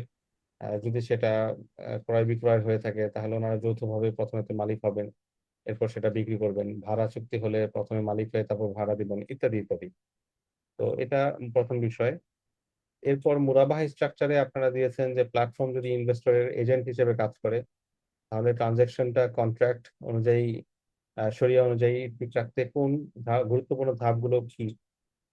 মৌলিকভাবে মুরাবাহার যদি আমরা স্ট্রাকচার করি বা অন্য অনেক স্ট্রাকচারই একটা প্ল্যাটফর্মে যদি করা হয়, তাহলে সবার পক্ষ থেকে ডিলটা এক্সিকিউট করার জন্য আসলে একটা ওয়াকিল বা একটা এজেন্ট থাকলে অপারেশনালি বিষয়টা স্মুথ হয়। তো সাধারণত এই ধরনের প্ল্যাটফর্ম ভিত্তিক বিনিয়োগের ক্ষেত্রে ওই প্ল্যাটফর্ম যে বা অপারেটর যারা, সেই প্রতিষ্ঠানটাই আসলে ওয়াকিল হিসেবে ইনভেস্টরদের পক্ষ থেকে ডিলটা এক্সিকিউট করেন। তো সেটা মুনাফার ক্ষেত্রে ভিন্ন নয়, এখানেও আমরা মনে করি যে এই বিষয়টা করা যেতে পারে। আর সর্বশেষ আইএফএ কনসালটেন্সি কিভাবে এক্ষেত্রে সহযোগিতা করতে পারে। আইএফএ কনসালটেন্সি দেশে বিদেশে আহ, নানা ক্ষেত্রে এই ধরনের প্ল্যাটফর্ম বেস বিনিয়োগ অথবা প্ল্যাটফর্ম ছাড়া বিনিয়োগ বা ডাইরেক্ট ফান্ড, এই ধরনের ক্ষেত্রে শরিয়া কমপ্লায়েন্স অ্যাডভাইস করে আসছে। আমার মনে হয় আপনারা সরাসরি যোগাযোগ করতে পারেন আমাদের পেজে, অথবা আমাদের ওয়েবসাইট থেকে আমাদের কন্ট্যাক্ট ফর্মে। সেখান থেকে আমাদের টিম আপনাদেরকে রিচ আউট করবে এবং ফার্দার ডিসকাশন করার জন্য মিটিং সেট করবে ইনশাআল্লাহ।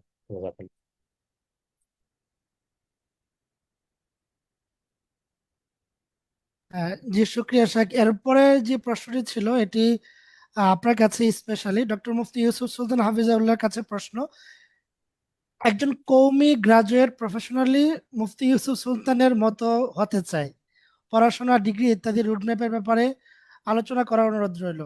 জাযাকুমুল্লাহ খাইরান। জি, শুক্রিয়া। প্রথম বিষয় হলো, আসলে আমি বা আমার মতো কোনো মানুষের মতো আসলে কারো হওয়াটা, এটা জীবনের লক্ষ্য হওয়া উচিত নয়। আমরা সবাই রাসূল সাল্লাল্লাহু আলাইহি ওয়াসাল্লামের মতো হওয়ার চেষ্টা করি। আমাদের বাকি সবারই অনেক ভুল ত্রুটি, সীমাবদ্ধতা, লিমিটেশন ইত্যাদি আছে। বাকি আপনার প্রশ্নটা মূলত ক্যারিয়ার পার্সপেক্টিভ থেকে। তো এখানে কয়েকটা বিষয়। এক নম্বর হচ্ছে যেই নেসেসারি স্কিল বা দক্ষতা অর্জন করা, তো সেটার জন্য আসলে কোনো ডিগ্রি বা কোনো কিছুর প্রয়োজন নেই। এবং আজকে আমার জীবনে অনেক ডিগ্রি যে স্কিল প্রয়োজন হয়, এটা একটা বড় অংশই আসলে সেলফ লার্ন। মাদ্রাসার পড়ার পরের গুলার কথা বলছি। মাদ্রাসায় তো আলহামদুলিল্লাহ আল্লাহ তাআলা পড়ার তৌফিক দিয়েছেন, ওস্তাদদের থেকে শিখেছি। এর বাইরে যে স্কিল গুলো, এটার একটা বড় অংশই আসলে সেলফ লার্ন। অর্থাৎ যখন আমি সময় পেয়েছি ছুটি পেয়েছি সে সময় নিজে নিজে শেখার চেষ্টা করছি। এখন আর এগুলো ইজি হয়ে গেছে। তো ওই সময় বই দেখে টিউটোরিয়ালের এগুলো দেখে করার চেষ্টা করা হয়েছে। এখন আপনারা ইউটিউবে টিউটোরিয়াল মানে আমি ভিডিওর কথা বলছি না। আমি ভিডিও আসলে ওই সময় ছিল ওইভাবে হয় নাই। বই পাওয়া যেত, টিউটোরিয়ালের বই। সেগুলো অনেক পড়ে প্র্যাকটিস করার চেষ্টা করেছি। কিন্তু এখন আপনারা বিভিন্ন টিউটোরিয়াল দিয়ে সম্ভব, এআই দিয়ে সম্ভব। ধরেন ফর এক্সাম্পল আমরা যখন কাউকে ইংরেজি কথা বলি অনেকেই বলেন আমি কিভাবে শিখবো? এখন ইভেন এআই দিয়েও আপনি ইংরেজি শিখতে পারেন। আপনি চ্যাট জিপিটি থেকে ডাউনলোড করে তাকে বলতে পারেন ভয়েস মোডে যে আমি তোমার সাথে ইংরেজি কথা বলবো। আমি একজন শিক্ষানবিশ এবং আমি প্রতিদিন ইংরেজি কথা বলতে চাই। সম্ভব। কনভারসেশন করবেন, আরবিতে কথা বলবেন, তার সাথে আরবি ফ্লুয়েন্সি অর্জন করা সম্ভব। এরপর আরো অনেক অ্যাপ ইত্যাদি তো আছেই। ডুওলিঙ্গো আছে, ল্যাঙ্গুয়েজ শেখার জন্য আরো অনেক অ্যাপ আছে। ঠিক একইভাবে অন্যান্য বিষয়ের ক্ষেত্রেও সম্ভব। এটা হচ্ছে সেলফ লার্ন। আর তারপর আমাদের এখন আলহামদুলিল্লাহ অনেক স্ট্রাকচার্ড কোর্স ইত্যাদি আছে। এটা হচ্ছে স্কিল পার্টটা। কিন্তু বাস্তবতা হলো স্কিল আমাকে সব কাজের জন্য একটা উপযুক্ততা তৈরি করবে। কিন্তু স্টিল যখন আমি কোথাও কাজের জন্য নিজেকে উপস্থাপন করব অনেক সময় শুধু স্কিল সেই গ্রহণযোগ্যতাটা বা ক্রেডিবিলিটিটা হয়তো তৈরি করবে না। সেই জায়গায় আমাদের দরকার কোনো একটা রিকগনাইজ ডিগ্রি। তো ডিগ্রি একটা তো হচ্ছে যারা বিশেষ করে মাদ্রাসা থেকে আসছেন আমার কথাটা তাদের জন্য প্রযোজ্য। আমাদের আইইউপি সার্টিফিকেশন যেটা আছে বাংলাদেশে আমরা আইএফএ কনসালটেন্সি আমরা আইএফএ এর এক্সাম সেন্টার এটা সবার জন্যই শুধু মাদ্রাসা ছাত্রদের জন্য না সবার জন্যই এই আইইউপি সিপা আছে সিপিএসএস আছে সিপিএইটি আছে সিএসএ আছে সিএসই আছে আরো অনেকগুলো ক্ষুদ্র মাইক্রো সার্টিফিকেশন প্রোগ্রাম আছে যেগুলো সরাসরি আপনি বাহরাইন থেকে সার্টিফিকেটটা আসবে এবং পুরো বিশ্বে এটা স্বীকৃত একটা সার্টিফিকেট। তাহলে এটাও আমাদের কাজের ক্ষেত্রে অনেকটাই আপনার আমাদেরকে সহযোগিতা করবে বিশেষ করে ইসলামিক ফাইন্যান্স ইন্ডাস্ট্রিতে। আরেকটা হচ্ছে যে আমাদের একাডেমিক ডিগ্রির যদি সুযোগ হতো এটা আমরা বিশেষ করে যারা মাদ্রাসার জায়গা থেকে প্রশ্ন করছেন এটা তো আমাদের একটা চ্যালেঞ্জ আছে। তারপরেও কিছু কিছু প্রতিষ্ঠান দেশে বিদেশে নানা জায়গায় তারা মাদ্রাসার ছাত্রদের মাদ্রাসার যে সার্টিফিকেট সেটাকে তারা মূল্যায়ন করে সেখানে মাস্টার্স পিএইচডি করার সুযোগ দিচ্ছেন। তো সেটা আপনারা খুঁজে দেখতে পারেন। আমিও বিভিন্ন জায়গায় সেটা বলে থাকি হয়তো সেখানে আসবে। কিন্তু সর্বশেষ যে বিষয়টা আসলে সবচেয়ে গুরুত্বপূর্ণ যে পার্টটা সেটা হচ্ছে আল্লাহ সুবহানাহু ওয়া তাআলার তৌফিক। আমরা আমাদের জায়গা থেকে চেষ্টা করব, আমাদের আগ্রহ থাকা লাগবে, আমাদের সবর থাকা লাগবে, ইস্তেকামা প্রচেষ্টা থাকা লাগবে। কিন্তু আল্লাহ তাআলার কাছে তৌফিক চাইতে হবে। তিনি কবুল করলেই আমার পক্ষ থেকে কিছু কাজ হওয়া জাতির জন্য, দেশের জন্য হওয়া সম্ভব। তো আশা করি আমরা সেটা সবাই খেয়াল রাখবো এবং আমাদের ওস্তাদদের তত্ত্বাবধানে আমরা আমাদের পড়াশোনা এবং প্রচেষ্টা চালিয়ে যাব। ইনশাআল্লাহ আল্লাহ তাআলা আমাদের দ্বারা ইনশাআল্লাহ বড় বড় খেদমত দিবেন আমি দোয়া করি। জাযাকুমুল্লাহ। জি, শুক্রিয়া শেখ। এখানে মোহাম্মদ আরিফুজ্জামান তিনি লিখেছেন যে ফেসিবাদের সময়ে ব্যাংকগুলোতে যেভাবে লুটপাট হয়েছে সারিয়া বোর্ডের মেম্বারদের কোনো সরব ভূমিকা দেখা যায়নি। সেক্ষেত্রে কি ওনাদের কোনো করণীয় ছিল কিনা বা করার মতো কিছু ছিল কিনা? জি শুক্রিয়া। শরিয়া বোর্ড সদস্য শুধু নয় যারাই ডিসিশন মেকার অথবা কিছুটা লিডারশিপ পর্যায়ে আছেন এটা একটা নৈতিক দায়িত্ব যে আমরা যখন এই ধরনের অনৈতিক বিষয় দেখি সেটা আইদার আমরা স্টপ করব মান রাআ মিনকুম মুনকারান ফালিয়ুগাইয়িরহু বিয়াদিহি আইদার আমরা সরাসরি এটাকে স্টপ করব অথবা শুধু সেটা না পারি তাহলে আমরা বলবো ফাইল্লাম ইয়াস্তাতি ফাবিলিসানিহি সেটাও যদি না হয় ফাইল্লাম ইয়াস্তাতি ফাবিকালবিহি এই কালবিহি বলতে অ্যাটলিস্ট আমি পদত্যাগ করবো ঘৃণা করবো পদত্যাগ করবো কিন্তু এর বাইরে তৃতীয় কোনো অপশন আসলে নেই। তো আমরা বিভিন্ন সময় অনেক শরিয়া বোর্ড মেম্বারদের সঙ্গে কথা বলে আমাদের কাছে যেটা মনে হয়েছে কেউ কেউ ছিলেন সত্যিকার অর্থেই এটা কমপ্লিটলি ধোঁয়াশায় ছিলেন যে আসলে আদৌ এরকম কিছু হচ্ছে কিনা। কিন্তু যারা ছিলেন যারা এই ধোঁয়াশায় ছিলেন না ওনারা কেন বা কতটুকু করতে পেরেছেন তা তো আমরা জানি না। আমরা সময় অন্তত আমি আমার কথাই যদি বলি আমি এই ধরনের কোনো বোর্ডে ছিলাম না। একটা বোর্ডে ছিলাম আমিও আসলে পদত্যাগই করেছি। যখন এরকম একটা বিষয় আঁচ করেছি ইমিডিয়েটলি পদত্যাগ করেছি। তো আশা করি যারা এই ধরনের গুরু দায়িত্বে আসবেন দায়িত্বের যেই ডেপথ এবং বিষয় এটাকে উপলব্ধি করে এই ধরনের সিচুয়েশনে আমরা কথা বলবো অথবা পদত্যাগ করবো। আমরা গত বছর না তার আগের বছর 2024-এ আমরা পাকিস্তানের শেখুল ইসলাম মুফতি তাকি ওসমান হাফিজাউল্লাহর সঙ্গে দেখা করেছিলাম। আমি এবং মুফতি আব্দুল হোসেন সাহেব আমরা ছিলাম এবং আমরা শাইখকে জিজ্ঞাসা করেছি শাইখ আমরা তো বিভিন্ন শরিয়া বোর্ডে যাই এখানে ডেফিনেটলি অনেক ঝুঁকি থাকে আপনি কি মনে করেন বা আপনার নসিহা কি। তো শেখ আমাদেরকে খুবই সংক্ষিপ্ত উত্তর দিয়েছেন, মনে হয় আমরা অনেক লম্বা কথা বললাম আর ওনার উত্তর ছিল জাস্ট এক লাইন। উনি বলেছেন যতক্ষণ পরিবর্তন হয় থাকবা, পরিবর্তন না হলে বের হয়ে আসবা। তো আমাদের প্রচেষ্টা থাকে যে আমাদের কথায় এবং আমাদের অ্যাডভাইসে একটা প্রতিষ্ঠান যেন শরিয়া কমপ্লায়েন্সের দিকে অগ্রসর হতে পারে। কিন্তু যখন সে অগ্রসর হচ্ছে না, যখন সে আমার কথাকে আপনার আমলে নিচ্ছে না, তখন তো সেখানে আমার থাকার কোনো বিষয় নাই। আমাদের এই শরিয়া বোর্ডের মেম্বার হওয়াটা এটা কোনো সেরেমনিয়াল রোল না। সেরেমনিয়াল বলতে এটা কোনো আহ, আনুষ্ঠানিকতার করার মতো কোনো রোল না। এটা অনেক সময় থাকে না অনারারি চেয়ারম্যান, ওনার কোনো কাজ নেই, উনি এমনি চেয়ারম্যান, অনারারি পিএইচডি, অনারারি এটা, অর্থাৎ ওনাকে জাস্ট একটা সেরিমনিয়াল, একটা আনুষ্ঠানিক আনুষ্ঠানিকতার স্বার্থে ওনাকে একটা কিছু, একটা উপাধি বা কিছু দেওয়া হয়েছে। শরিয়া বোর্ডের রোলটা আনুষ্ঠানিকতা না। এটাতে এমন না যে আমি ভিজিটিং কার্ডে দিব আমি শরিয়া বোর্ড মেম্বার এবং অনেক প্রাউড ফিল করবো, এরকম না। এটা একটা অ্যাক্টিভ রোল। এখানে আমাকে অবশ্যই কন্ট্রিবিউট করতে হবে এবং প্রতিটা দিন, প্রতিটা এজেন্ডায় আমাকে এখানে কন্ট্রিবিউট করতে হবে। যদি আমি না পারি বের হয়ে আসতে হবে। এটা খুব সিম্পল বিষয়। তো আমরা যারা ওই সময় বোর্ডে ছিলেন, আমরা ওনাদের পক্ষে জানি না আমরা ওনাদের কেমন ছিল বা কি ঘটনা ঘটেছে, কিন্তু আগামীতে যারা আমরা যাব, আমার মনে হয় এটা আমাদের সবার কমিটমেন্ট থাকা উচিত যে আমরা একান্তই শরিয়া পরিপালনের জন্য তাদেরকে অ্যাডভাইস করতে যাব। ওনারা করবেন না বা মানবেন না, সেক্ষেত্রে আমরা আমাদের দেশে এখন বাংলাদেশ ব্যাংকের রুলস হয়েছে, যেই সার্কুলার হয়েছে, বাংলাদেশ ব্যাংকে আমরা জানাতে পারি। যদি এটাতে কোনো পরিবর্তন না হয় আমরা বের হয়ে আসবো। কারণ এখানে আমাদের অন্য কোনো স্বার্থ নেই, একমাত্র স্বার্থ হচ্ছে যেন তারা শরিয়া পরিপালন করতে পারে, বাংলাদেশের মানুষ শরিয়া কমপ্লায়েন্ট ভাবে তার ব্যাংকিং সেবা গ্রহণ করতে পারে। সিম্পল বিষয়। জাযাকুমুল্লাহ। জি, শুক্রিয়া শেখ, চমৎকার বিষয়টি ছিল। একজন প্রশ্ন করেছেন যে ফ্র্যাকশনাল রিজার্ভ ব্যাংকিং তো ইসলামী ব্যাংকেরও করতে হয়, সেক্ষেত্রে সুদবিহীন ফ্র্যাকশনাল রিজার্ভ ব্যাংকিং সুযোগ আছে কিনা বা বৈধ কোনো পদ্ধতি আছে কিনা?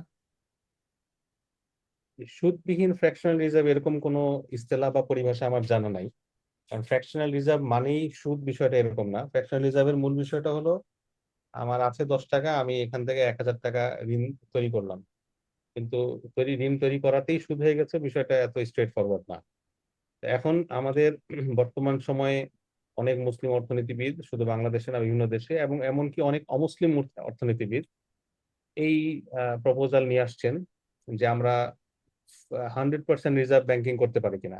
ফ্র্যাকশনাল মানে আংশিক রিজার্ভ ব্যাংকিং, অর্থাৎ আমার 10 টাকা রেখে আমি আরো 100 টাকা লোন দিয়ে দিলাম অথবা ফাইন্যান্স দিয়ে দিলাম।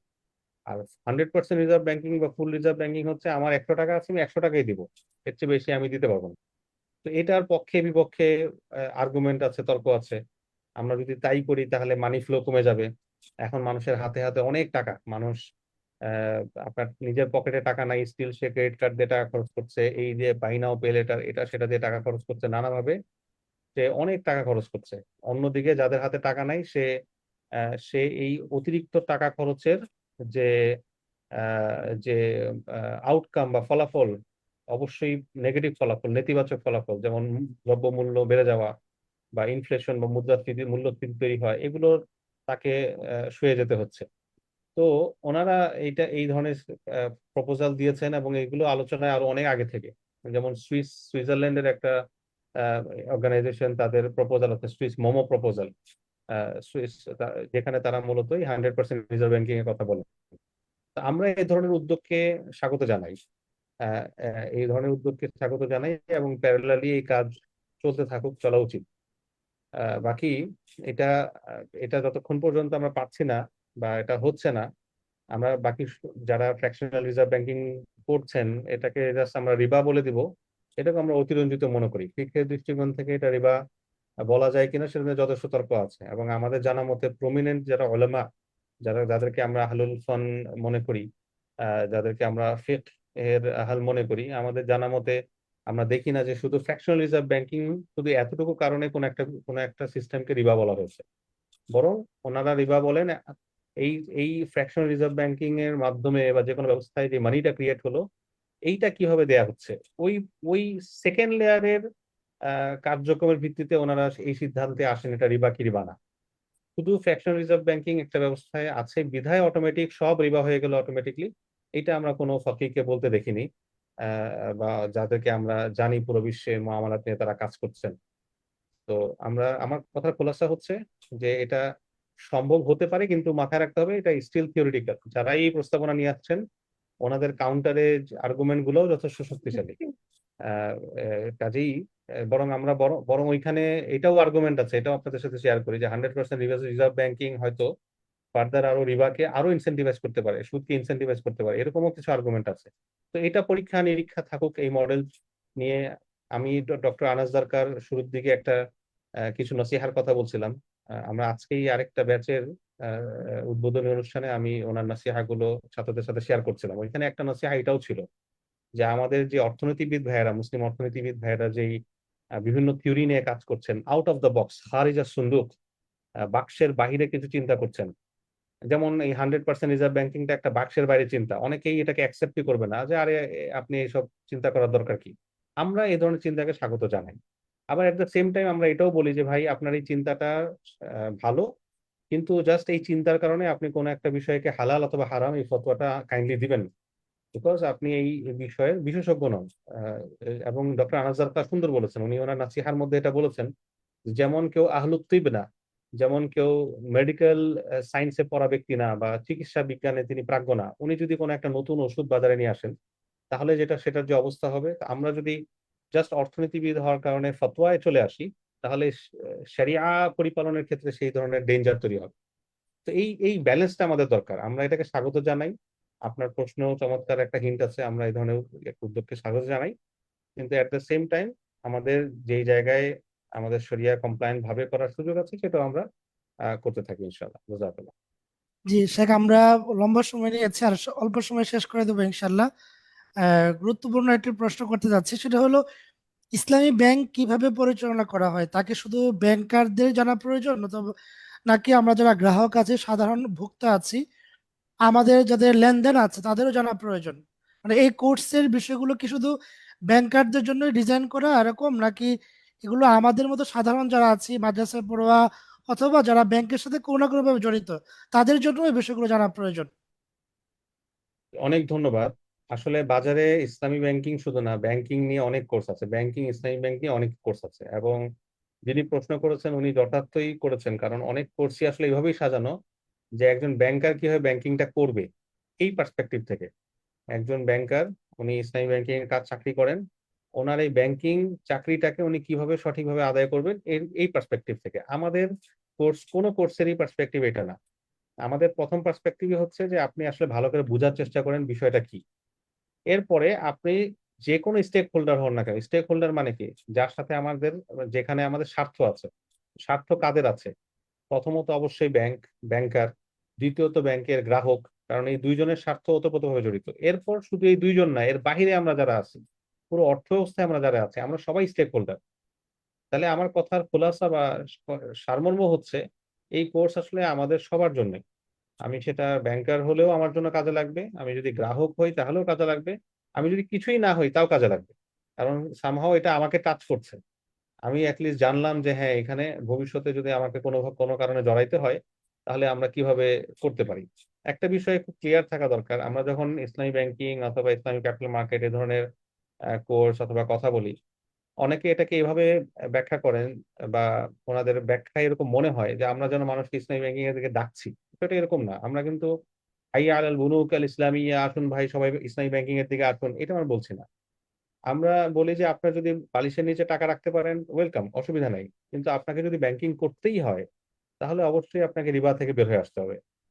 কোনো উসিলা দিয়ে কোনো কিছু, মানে কোনো ওয়াসওয়াসায় আমাদের কোনোভাবে রিবার মাঝে নিমজ্জিত থাকার কোনো সুযোগ নেই, কারণ আল্লাহ রাব্বুল আলামিনের স্পষ্ট ঘোষণা, ইয়া আইয়ুহাল্লাযীনা আমানু তাকুল্লাহ ওয়া যারু মা বাকিয়া মিনার রিবা ইন কুনতুম মুমিনিন ফাইন লাম তাফআলু ফাআযানু বিহারবিন মিনাল্লাহি ওয়া রাসূলিহি। এই যুদ্ধের ঘোষণাটা স্পষ্ট যে আমাদের যদি ব্যাংকিং করতেই হয় তাহলে আমাকে রিবাবি ব্যাংকিং ছেড়ে আসতে হবে। কিভাবে করব, কেন করা যাচ্ছে না, কোথায় চ্যালেঞ্জ, এগুলো আমাদের সবাইকে জানতে হবে। আরেকটা পয়েন্ট বলে আমি শেষ করছি, সেটা হচ্ছে আমি যখন ইসলামিক ব্যাংকিং এর কথা বলি, যেই চুক্তিই বলি, মুরাবাহা বলি, মুদারাবা বলি, সালাম, ইস্তেসনা, এইচপিএসএম, ইজারা, যেটাই বলি না কেন, প্রত্যেকটা চুক্তিতে দুইটা পক্ষ থাকে। আমরা যখন বৈবাহিক চুক্তির কথা বলি, এখানে একজন হাজবেন্ড, একজন আপনার নর এবং একজন নারী তাদের মাঝে বিবাহ চুক্তি হয়। এখন একজন যদি বলে যে না আমি চুক্তি কিছুই পড়ি নাই জানি না, তাহলে এটা হবে না। উভয় পক্ষকেই জানতে হবে। কারণ উভয় পক্ষে এখানে আকিদান, কন্ট্রাক্টিং পার্টিস, চুক্তির দুইটা পক্ষ। কাজেই দুই পক্ষকেই আসলে বুঝতে হবে যে আমি কি চুক্তি করছি। এমন নয় যে আমি সব দায় ব্যাংকের উপর চাপিয়ে দিয়ে চোখ বন্ধ করে চুক্তি করলাম। আমরা কিন্তু কোথাও এই কাজ করি না। আমরা একটা সামান্য ফল কিনতে গেলেও এটা একটু ঘুরে টুরে দেখি যে ফলটা কোথাও পচা আছে কিনা, চোখ বন্ধ করে নিয়ে আসি না। চোখ বন্ধ করে নিয়ে আসলেই ঘরের মধ্যে আমাদের কিন্তু তৃতীয় চতুর্থ বিশ্বযুদ্ধ হয়ে যায়। একটা মাছও যদি কিনে নিয়ে আসি, সেই মাছটাও আমরা একটু দেখে আনার চেষ্টা করি ঘরের মধ্যে যেন আমাদের ঝামেলা না হয়, তাই না? তাহলে আমি কেন ব্যাংকিং এর সাথে, ইসলামী ব্যাংকিং এর সাথে যখন যুক্ত হব, তখন চোখ বন্ধ করে আমি যে কাগজপত্র সাইন করে বের হয়ে আসবো না ভাই। আমাদেরকে একটু বুঝতে হবে যে আসলে এটা কি, এটা কিভাবে চলে, একদম বেসিক। এবং আমরা অনেক সময় মনে করতেছি এটা অনেক কঠিন। কঠিন না, 1 ঘন্টাও যদি আমি একটু ব্যয় করি, ইজিলি বিষয়টা বোঝা সম্ভব এবং খুব সুন্দরভাবে শরিয়াহ সম্মতভাবে আমাদের পক্ষে ইনশাআল্লাহ করা সম্ভব। জাযাকাল্লাহ।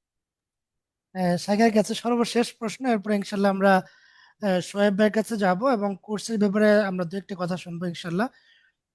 একজন তিনি প্রশ্ন করেছেন যে শেখ, আপনারা কি কোনো ব্যাংকের শরিয়া বোর্ডে আছেন কিনা, থাকলে উনি ওই ব্যাংকে ইনভেস্টমেন্ট করবেন এবং প্রফিট নিতে পারবেন কিনা? জি, শুক্রিয়া। আমাদের অনেক ভাই বিভিন্ন ব্যাংকের শরিয়া বোর্ডে আছেন। কিন্তু আমরা শরিয়া বোর্ডে থাকলেই এই ব্যাংকের সবকিছু অটোমেটিক হালাল হয়ে গেল, বিষয়টা এরকম না। এটা আপনাদেরকে বুঝতে হবে। আমরা সবাই বিভিন্ন প্রচেষ্টার অংশ। আমরা শরিয়া বোর্ডে থাকা সত্ত্বেও আমরা কিন্তু এই কথা বলি যে আপনার প্রফিট ক্ষেত্রে, আপনার লেনদেনের ক্ষেত্রে আপনি সতর্ক থাকবেন। কারণ হচ্ছে আমাদের দেশে আমি তো শুরুতেই একটা স্টেটমেন্ট বলে আসছি যে আমরা শরিয়া গভর্নেন্স বা শরিয়া পরিপালনের দিক থেকে আমাদের আশপাশের দেশগুলো থেকে কমপক্ষে 10-12 বছর পিছিয়ে আছি। তাহলে এমন কোনো সুযোগ, উপায় নেই যে আমি ইউসুফ সুলতান বোর্ডে আসা মাত্রই একটা অটো সুইচ চলে আসলো এবং সব শরিয়া কমপ্লায়েন্ট হয়ে গেল। এরকম কোনো বিষয় আসলে ভাই নেই। কাজেই শরিয়া পরিপালনের জায়গা থেকে আমাদের যে ওভারঅল সতর্কতা, সেটা স্টিল বহাল থাকবে। এটা বহাল থাকবে এবং আমরা সবাই এই জার্নির অংশ। আমরা আমাদের জায়গা থেকে সর্বোচ্চ প্রচেষ্টা করে যাচ্ছি এবং আহ, আহ, অনেক জায়গায় টুকটাক টুকটাক উন্নত হচ্ছে এবং আমরা আশা করি আরো পরিবর্তন হবে ইনশাল্লাহ। ঠিক যেমন একটা দেশে ধরেন এখন আমি যদি বলি যে আমাদের একজন মাওলানা বা একজন আলেম উনি সংসদে গিয়েছেন, তার মানে কি এখন আমরা সবাই আলহামদুলিল্লাহ বলবো যে বাংলাদেশ পুরো সব ইসলামী হয়ে গেছে? না ভাই, এখানে অনেক প্রসেস আছে, প্রক্রিয়া আছে। আশা করি এই বিষয়টাতে আমরা ডিস্টিংশন রাখবো। আমরা বিভিন্ন বোর্ডে আছি, বাট স্টিল আমরাও কিন্তু পরিবর্তনের প্রচেষ্টায় আছি এবং আপনাদের সবাইকে নিয়েই আমরা আসলে এই পরিবর্তনের অংশ হতে চাই ইনশাআল্লাহ। জাযাকাল্লাহ। শুক্রিয়া জাজাকুমুল্লাহ শেখ। আপনার আর কোনো বিশেষ কোনো বার্তা আমাদের জন্য আছে কিনা? আজকের এই সেশন থেকে প্রায় আমরা দেখতে পাচ্ছি এখন 50 জনের মতো আমরা এখানে পার্টিসিপেশনে আছি। আমাদের জন্য যারা এখানে লার্নিং অ্যাটিটিউড নিয়ে এসেছেন, যারা জানতে চান, শিখতে চান, তাদের জন্য কোনো বিশেষ বার্তা আছে কিনা শেখের পক্ষ থেকে?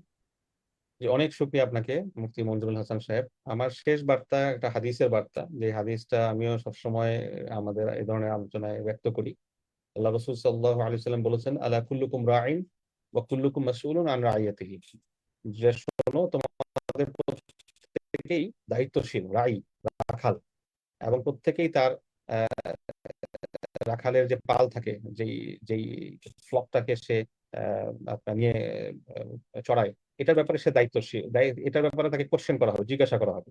অর্থাৎ এটাকে আমরা যদি আমাদের ভাষায় অনুবাদ করি, আমাদের প্রত্যেকেই রেসপন্সিবল এবং দায়িত্বশীল, এবং এই রেসপন্সিবিলিটি বা এই দায়িত্ব আমি কতটুকু পালন করলাম এই ব্যাপারে আল্লাহ তাআলা আমাদেরকে জিজ্ঞাসা করবে। আমরা যদি মাদ্রাসায় পড়ুয়া আলেম হয়ে থাকি, যারা একসময় খতিব হব, শিক্ষক হব, মানুষকে দিনের ব্যাপারে সচেতন করব, তাহলে আমাদের মাথায় রাখতে হবে মানুষ যেন আমার কাছে জিজ্ঞাসা করলে সে সঠিক বিষয়টা সম্পর্কে জানতে পারে। এই এতটুকু নলেজ আমার হয়েছে কিনা। আমরা যদি একজন ব্যাংকার হয়ে থাকি, তাহলে আমাদের মাথায় রাখতে হবে যে আমি সেই জায়গায় শরিয়া পরিপালন যেন হয়, এটা করার জন্য কি পরিমাণ চেষ্টা করেছি। এবং মাথায় রাখতে হবে চেষ্টা করার আগে অবশ্যই আমাকে জানতে হবে। আল ইলমু ক্বাবলাল আমাল, সালাফের অনেকে এই কথা বলেছেন।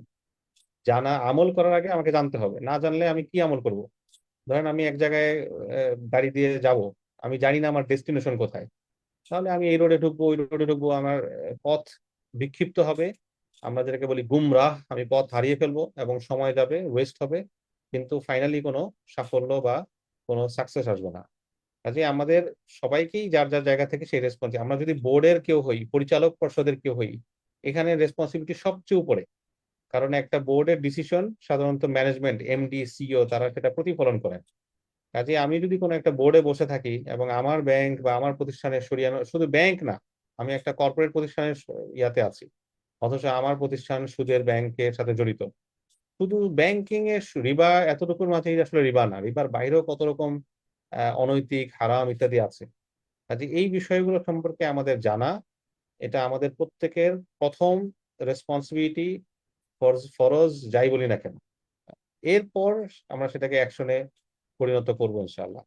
তো আমরা যদি প্রত্যেকে আমাদের দায়িত্বগুলো সম্পর্কে সচেতন হই এবং সেই দায়িত্ব পরিপালন করার ব্যাপারে কমিটেড হই, আমরা আশা করি যে আমাদের যে দুর্দশা, পুরো শুধু ব্যাংকিং এর ভিতরে না, পুরো বাংলাদেশে, পুরো জাতিগতভাবে যেই অর্থনৈতিক একটা অনৈতিকতা আমাদের কাজ করছে, ঘুষ, তারপর অন্যায়ভাবে অন্যের হক নষ্ট করা, প্রতারণা করা, ভেজাল দেয়া, যত রকম মানে খারাপই আছে পুরো অর্থনীতি হইতে পারে, সব আমাদের দেশে বিদ্যমান। এখান থেকে বের হতে আসলে আসলে আমাদের সবাইকে লাগবে। আমরা সবাই সবার জায়গা থেকে দায়িত্ব পালন করার চেষ্টা করি ইনশাআল্লাহ, তাহলেই আমরা এই পরিবর্তন করতে পারবো। জাযাকুমুল্লাহ। হ্যাঁ, অনেক অনেক শুক্রিয়া জাজাকুমুল্লাহ শেখ, আমাদেরকে লম্বা সময় দিয়েছেন এবং মৌলিক যতগুলো প্রশ্ন ছিল আমি চেষ্টা করি যে সবগুলোই তুলে ধরার জন্য এবং আপনার কাছ থেকে সমাধানমূলক আলোচনা শোনার জন্য। এবং মৌলিক অনেকগুলো বিষয় চলে আসছে, কিছু রিলেটিভ প্রশ্ন ছিল, সেগুলো মূল আলোচনার ভিতরে চলে আসছে। জাজাকুমুল্লাহ শুক্রিয়া। আমি এখন অনুরোধ করবো আইএফএ কনসালটেন্সির সম্মানিত দায়িত্বশীল জনাব সোহেব ভাইকে আজকের আহ, ইসলামিক ব্যাংকিং মাস্টার ক্লাসের বিষয়ে ওনার আলোচনা তুলে ধরার জন্য। সোহেব ভাই। জি, শুক্রিয়া। আসসালামু আলাইকুম রহমতুল্লাহ। সবাইকে অসংখ্য ধন্যবাদ। আমাদের এই মাস্টার্স ক্লাসের আমরা প্রায় শেষ পর্যায়ে চলে আসছি। আপনারা যারা শুরু থেকে শেষ পর্যন্ত ছিলেন, সবাইকে অনেক অনেক শুক্রিয়া। আমাদের এই কোর্স, এই মাস্টার ক্লাসের সাথে সাথে আমাদের এই ক্লাসটা মূলত ছিল ওরিয়েন্টেশন ক্লাস, ইসলামিক ব্যাংকিং কোর্সের 12তম ব্যাচের ওরিয়েন্টেশন ক্লাস। আলহামদুলিল্লাহ আমাদের এর আগে প্রায় 11টা কোর্স শেষ হয়েছে। এখানে প্রায় 300 থেকে 400 জন সার্টিফিকেট অর্জন করছেন এই কোর্সটা শেষ করে। আমি আমাদের 12তম ব্যাচে কি কি এই কোর্সে শেখানো হবে এর একটা ইন্ট্রোডিউস দিব ইনশাআল্লাহ। তো এই কোর্সে আমাদের প্রথম যে ক্লাসটি থাকবে, এখানে অনেক কিছু আলোচনা চলে আসছে, তবে প্রেজেন্টেশনের মাধ্যমে আমাদের এই ক্লাসে পরিপূর্ণভাবে শেখানো হবে। প্রথম ক্লাসে যেমন introduction to Islamic banking, history and evolution of Islamic banking, principles and objective of Islamic banking, significance and need for Islamic banking. অর্থাৎ এখানে অনেক আলোচনা চলে আসছে, তারপরেও আমাদের এখানে এই ক্লাসে প্রেজেন্টেশনের মাধ্যমে পরিপূর্ণভাবে এই বিষয়গুলো তুলে ধরা হবে ইনশাআল্লাহ। দ্বিতীয় ক্লাসে আছে bank and Islam, fractional reserve banking, ideal model of Islamic banking, current scenario of Islamic banking in Bangladesh. আমাদের প্রত্যেকটি ক্লাস প্রেজেন্টেশনের মাধ্যমে উস্তাদগণ তুলে ধরেন আলহামদুলিল্লাহ। 3 নম্বর ক্লাসে আমাদের মূলত ইসলামিক ব্যাংকিং এর বিভিন্ন প্রোডাক্ট নিয়ে আলোচনা শুরু হবে। তো 3 নম্বর ক্লাসে হবে ব্যাংকিং মুরাবাহা ও মুশারাকা, সালাম এন্ড প্যারালাল সালাম, ইস্তিসনা এন্ড প্যারালাল ইস্তিসনা। এই বিষয়গুলো আপনারা বিস্তারিত জানতে পারবেন কিভাবে ব্যাংকে প্রয়োগ করা হয় এবং ব্যাংকিং মুরাবাহা মুশারাকা কি, সরি ব্যাংকিং মুদারাবা এবং মুশারাকা কি, সালাম এবং প্যারালাল সালামের পার্থক্য কি, ইন জেনারেল টোটালি বিস্তারিত জানতে পারবেন ইনশাআল্লাহ। 4 নম্বর ক্লাসে থাকবে ব্যাংকিং মুরাবাহা এন্ড বাই মুয়াজ্জাল এবং আইএমবিটি, এইচপিএসএম এবং ফিনান্সিয়াল লিস্ট। অর্থাৎ ইসলামিক ব্যাংকিং এর অন্যতম দুটি প্রোডাক্ট সম্পর্কে ইন্ট্রোডাকশন, অ্যাপ্লিকেশন এন্ড রুলস, অর্থাৎ কিভাবে ইসলামিক ব্যাংকে প্রয়োগ করা হয়। এবং আইএমবিটি, এইচপিএসএম অনেকের কাছে নতুন মনে হতে পারে, এই সম্পর্কে বিস্তারিত আলোচনা করা হবে। 5 নম্বর ক্লাসটা খুব ইন্টারেস্টিং এবং আমাদের কাছে এই বিষয়ে অনেক প্রশ্ন আসে আমাদের আইপি কনসালটেন্সিতে। Profit distribution model in Islamic banking. আমাদের এই সেশনও একজন প্রশ্ন করছিলেন কি প্রফিট নেওয়া যাবে কি যাবে না। আমাদের এই কোর্সটি করলে ইনশাল্লাহ আপনি সিদ্ধান্ত নিতে পারবেন যে আসলে ইসলামী ব্যাংকে প্রফিট আমি নিতে পারবো কিনা। এখানে বাংলাদেশে দুইটা মেথডে প্রফিট ডিস্ট্রিবিউশন হয়। দুইটি মেথডে ইনশাল্লাহ এই প্রফিট ডিস্ট্রিবিউশন মেথড ক্লাসে আলোচনা হবে। আরেকটি আমাদের এই কোর্সের বৈশিষ্ট্য হলো আমাদের এখানে শুধু স্কলাররা ক্লাস নিয়ে থাকেন না, এখানে ইসলামিক ব্যাংকিং যারা প্র্যাকটিশনার আছেন তাদের মধ্যে থেকে এসে ক্লাসগুলো নেন, যাতে আপনারা ইসলামিক ব্যাংকের অরিজিনাল যে সিনারিওটা ওইটা আপনারা বুঝতে পারেন। এরপর 6 নম্বর ক্লাসে রিবা সম্পর্কে আলোচনা হবে, রিবা কত প্রকার এবং ইসলামিক ব্যাংকে এর কিভাবে রিবার সাথে সম্পর্কিত, এই বিষয়গুলো আপনারা জানতে পারবেন ইনশাআল্লাহ। 7 নম্বর ক্লাসে জানতে পারবেন আমাদের দৈনন্দিন জীবনে অত্যন্ত একটা জরুরি একটা বিষয় যে আপনাদের বিভিন্ন কার্ড ব্যবহার করি, বিশেষ করে বর্তমান লেনদেন গুলোতে আমাদের কার্ড ছাড়া আমরা চলতেই পারি না। সেই ডেবিট কার্ড, ক্রেডিট কার্ড এবং ইসলামিক ক্রেডিট কার্ড এবং মোবাইল এই কার্ড সম্পর্কে জানতে পারবো। এর বাইরে আমাদের বর্তমান সময়ে আধুনিক সমাজে অনলাইন ব্যাংকিংটা খুবই প্রচলিত। এই মোবাইল ব্যাংকিং অর্থাৎ অনলাইন ব্যাংকিং এর শরিয়া পার্সপেক্টিভ দিকটা আমরা জানতে পারবো। 8 নম্বর ক্লাসে আমরা জানতে পারবো transaction between Islamic bank and central bank, অর্থাৎ ইসলামিক ব্যাংক সেন্ট্রাল ব্যাংকের সাথে কিভাবে ট্রানজাকশন করে এই বিষয়ে জানতে পারবো, এবং Islamic bank to Islamic bank কিভাবে ট্রানজাকশন করে এটা জানতে পারবো। এবং অন্যতম একটা Islamic module investment module, investment সুকুক, এটার ইন্ট্রোডাকশন স্ট্রাকচার কেমন এই বিষয়ে আমরা বিস্তারিত জানতে পারবো। 9 নম্বর ক্লাসে একটা যে কোনো ব্যাংকেরই কনভেনশনাল হোক ইসলামী ব্যাংকের হোক অন্যতম একটা পার্ট হলো বৈদেশিক বাণিজ্য অর্থাৎ এক্সপোর্ট ইম্পোর্ট। ইসলামী ব্যাংকিং এ এক্সপোর্ট ইম্পোর্ট কিভাবে হয়, শরিয়া কমপ্লায়েন্ট ট্রেড ফাইন্যান্সিং ইনস্ট্রুমেন্টস এবং এক্সপোর্ট ইম্পোর্ট প্রডিউসার আন্ডার ইসলাম ব্যাংক, অর্থাৎ ইসলামী ব্যাংকিং এর মাধ্যমে কিভাবে এক্সপোর্ট ইম্পোর্ট হয় এই বিষয়ে আমরা 9 নম্বর ক্লাসে জানতে পারবো। 10 নম্বর ক্লাসে শুধু ইসলাম ব্যাংক না যে কোনো প্রতিষ্ঠানের অন্যতম একটা বিষয় গভর্নেন্স, এই ইসলামী ব্যাংকের শরিয়া গভর্নেন্স, অডিট ফ্রেমওয়ার্ক এবং আইএফই কোড অফ এথিক্স এই সম্পর্কে ইনশাআল্লাহ বিস্তারিত জানতে পারবো। এবং critical analysis and review of ইসলামী ব্যাংকিং প্র্যাকটিসেস, অর্থাৎ ইসলামী ব্যাংকের গভর্নেন্স।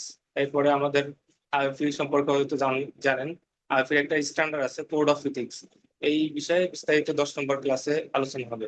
এরপর এই ক্লাস সময়ের মধ্যে যদি আপনাদের কোনো প্রশ্ন থাকে কিংবা কোনো সমস্যা থাকে এর জন্য আমরা এক্সট্রা একটা সলভিং ক্লাসের আয়োজন করে থাকি, ওই ক্লাস ওইটা করা হবে ইনশাল্লাহ।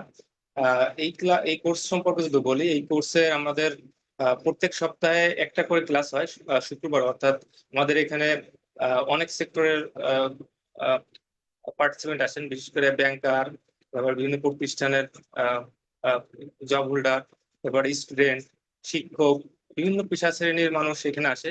তো সবার দিক চিন্তা করে আমরা উইকেন্ডেতে এই ক্লাসগুলো রাখছি 2:30 থেকে 4টা পর্যন্ত, অর্থাৎ আমাদের আজকে যে টাইমটাতে আমাদের এই মাস্টার ক্লাস ছিল এই একই টাইমে প্রত্যেক সপ্তাহে একটা করে ক্লাস অনুষ্ঠিত হবে।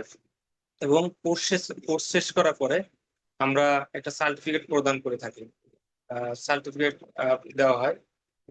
এই কোর্সটা যদি কোর্স সম্পর্কে আরো যদি বিস্তারিত জানতে চান আমাদের হোয়াটসঅ্যাপ নাম্বারে যোগাযোগ করতে পারেন। হোয়াটসঅ্যাপ নাম্বারটা আমি এখানে লিখছি 01958048899। এই নাম্বারটা আপনারা নোট করতে পারেন। এই নাম্বারে যোগাযোগ করলে আপনারা এই কোর্স সম্পর্কে বিস্তারিত জানতে পারবেন, এবং যদি এনরোল করতে চান সেটা এই নাম্বারে যোগাযোগ করার মাধ্যমে এনরোল করতে পারবেন। উস্তাদ, আপনার কাছে দুটো প্রশ্ন এসেছে। একটি হলো যে এই কোর্সে আমরা চাইলে কি প্রফেশনাল জব করতে পারবো কিনা, বা আপনারা বিষয়ে হেল্প করবেন কিনা। 2 নম্বর হলো এই কোর্স করার পরে প্র্যাকটিক্যালি ইন্টার্নশিপ করার সুযোগ আছে কিনা। আচ্ছা, আমাদের এই কোর্সটা হচ্ছে একটা সার্টিফিকেট কোর্স। যে কোনো জব করার ক্ষেত্রে আমরা জানি যে একাডেমিক যে প্রফেশনাল ডিগ্রি আছে সেইগুলো হচ্ছে রিকোয়ারমেন্ট থাকে। আমাদের এটা কোনো রিকোয়ারমেন্টের মধ্যে না, আমাদের এটা ভ্যালু অ্যাড করবে। কয়েকটা জি ভ্যালু অ্যাড করবে, আপনার সিভিতে ভ্যালু অ্যাড করতে পারে যে আপনি এই বিষয়ে আপনি স্কিল অর্জন করছেন। বিশেষ করে শাহেখ ডক্টর ইউসুফ সুলতান হাফিজুল্লাহ উনি ওনার আলোচনায় বলছেন যে আমাদের বিভিন্ন বিষয়ে স্কিল অর্জন করতে হবে। যে কোনো বিষয় জানতে হলে আপনি কিংবা আপনার কেরিয়ার করতে হলে ওই স্কিল অর্জন করা জরুরি। তো আপনি যদি চান আপনি ইসলামী ব্যাংকে কেরিয়ার গড়তে চাচ্ছেন, আহ, সেক্ষেত্রে আপনি এই কোর্সটা আপনি স্কিল ডেভেলপ হিসেবে আপনি কোর্সটা করতে পারেন। তবে এটা কোনো এই কোর্সটা করলে যে আপনি চাকরি পেয়ে যাবেন এরকম না। এটা নিশ্চয়তা নেই, আহ, হ্যাঁ। প- জি জি, নিশ্চয়তা নেই। জি আহ, যে কোনো চাকরির ক্ষেত্রে অবশ্যই তার প্রফেশনাল ডিগ্রিটাই জরুরি। জি, শুক্রিয়া মোহতারাম। আরেকটি প্রশ্ন করেছে, সেটা হলো অনলাইনে করা যাবে কিনা। জি, এই কোর্সটা অনলাইনে, আমাদের এই কোর্সটি অনলাইনে হয়ে থাকে। আমাদের ফিজিক্যাল কোর্স না, এটা অনলাইন কোর্সই। জি মোহতারাম, আপনার নাম্বারটা একটু কি আমাদের চ্যাট বক্সে দেওয়া যায়? একজন চেয়েছেন আমাদের চ্যাট বক্সে নাম্বারটা দেওয়ার জন্য অনুরোধ করছি। এখানে আমরা এটা শেষ করে দিতে পারি। কোর্স ফি কত জানতে চেয়েছেন, আসলে কোর্স ফির বিষয় সহ বিস্তারিত আমাদের ফেসবুক পেজে এখানে দেওয়া আছে, সেখান থেকে জেনে নেবেন। এরপরে যদি কোনো প্রশ্ন থাকে তাহলে ফেসবুক পেজের ইনবক্সে করলে আপনাকে ইন ডিটেলস সবকিছুই জানাই দেওয়া হবে ইনশাল্লাহ। আমি যদি মৌলিকভাবে একটু সোহেবের সাথে অ্যাড করি, ইসলামিক ব্যাংকিং নিয়ে যারা কাজ করেন তারা তো করছেন, ব্যাংক সেক্টরে যারা জব করছেন, আমরা যারা গ্রাহক আছে আমাদের জন্য যারা কেন প্রয়োজন। আমি একটি ইসলামী ব্যাংকের নাম বলবো না, আমি ব্যাংকে গিয়ে বললাম যে আপনারা বিনিয়োগ কিভাবে করেন, বা আমি যদি বিনিয়োগ নিতে চাই কি করতে হবে। তো উনি আমাকে যে পদ্ধতিটা বলেছেন, উনি বলছেন যে আপনার টাকা দিব না, বাকি আপনি যদি কাগজ নিয়ে আসেন সাইন করে টাকা দিয়ে দিব। তো আমি বললাম যে এটা তো শরীয়ত সম্মত না। পরে বলছে যে তাহলে যেভাবে আপনি শরীয়ত সম্মত এইভাবে আপনি বলবেন, আমি করে দিব। তো সারিয়া বোর্ড হয়তো আপনার সেন্ট্রালি ঢাকাতে আছে, কিন্তু যেই উইন্ডোতে আপনি লেনদেন করবেন ওই উইন্ডোতে আপনি যদি বলেন যে আমার বিনিয়োগটা আমার লেনদেনটা এভাবে এভাবে শরিয়া মোতাবেক করে দিবেন, তাহলে ওরা করে দিবে। তো এই জায়গাটাই আমাদের এই ব্যাংকিং এর এই বিষয়গুলো জানা অতীব গুরুত্বপূর্ণ, অতীব প্রয়োজন। এবং আইএফএ কনসালটেন্সির কোর্সগুলো, যেহেতু এখানে বিভিন্ন প্র্যাকটিশনারও থাকে, এজন্য ইন্টার্নশিপ করার সুযোগ থাকবে, আপনি পেয়ে যাবেন ইনশাআল্লাহ। সবার জন্য বেস্ট অফ লাক। ভালো কিছু হবে ইনশাল্লাহ যারা কোর্স শুরু করছেন। এবং আশা করি কোর্সের ম্যাটেরিয়ালসগুলো খুবই সুন্দরভাবে সাজানো, স্লাইড, এবং বিশেষ করে আপনি মুফতি ইউসুফ সুলতান সাহেবের মতো উস্তাদের কাছে, আব্দুল্লাহ মাসুম হাফিজাউল্লাহর কাছে ক্লাস নেওয়ার সুযোগ পাবেন। পাশাপাশি যারা প্র্যাকটিশনার ইসলামিক ব্যাংকিংয়ের, তাদের কাছেও ক্লাস করার সুযোগ থাকবে। সব মিলে একটি উপভোগ্য ক্লাস হবে ইনশাল্লাহ। জি উস্তাদ, আপনার সমাপনী বক্তব্য দিয়ে, সোহেব ভাই আপনার বক্তব্য দিয়ে আমরা ইনশাল্লাহ আজকের এই আয়োজনটি শেষ করে দেবো ইনশাল্লাহ। জি, শুকরিয়া। বিশেষ করে শাহেক এবং ডক্টর শাহেক ডক্টর শিক্ষক এবং জাফর মানুষকে অসংখ্য ধন্যবাদ। তাদের বিভিন্ন ব্যস্ততার মাঝেও আমাদের সময় দিয়েছেন এবং বিশেষ করে আমাদের হোস্ট হিসেবে ছিলেন এবং সবসময় আমাদের সাথে আছেন। মুফতি মঞ্জুরুল হাসান উস্তাদ, আপনাকে অসংখ্য ধন্যবাদ। আপনি সময় দেওয়ার জন্য আপনাকে খুব অল্প সময়ের মধ্যে পেয়েছি, আপনাকে গতকাল জানিয়েছিলাম। তো এবং বিশেষ করে যারা আজকে যুক্ত হয়েছেন, আহ, কষ্ট করে দীর্ঘ সময় ক্লাসে রয়েছেন, সবাইকে অসংখ্য অসংখ্য শুকরিয়া। আমরা ইনশাল্লাহ এই কোর্সগুলো হোক কিংবা অন্যান্য যে অনেক উপায় আছে, যেমন অনলাইন ক্লাস আছে, কিংবা আমাদের মাঝে মাঝে আমাদের বিভিন্ন অরিয়েন্টেশন ক্লাস হয়ে থাকে, আমাদের ফেসবুক লাইভ হয়ে থাকে, আমাদের সাথে যুক্ত থাকবেন আশা করি। এবং এই এই ধরনের অনেক বিষয় জানতে পারবেন ইনশাআল্লাহ। আসসালামু আলাইকুম। সবাইকে কৃতজ্ঞতা, জাজাকুমুল্লাহ। আসসালামু আলাইকুম ওয়া রাহমাতুল্লাহি ওয়া বারাকাতুহু। আমরা আমাদের প্রোগ্রামটি এখানেই শেষ করছি। وعليكم السلام ورحمة الله وبركاته. وعليكم السلام ورحمة الله.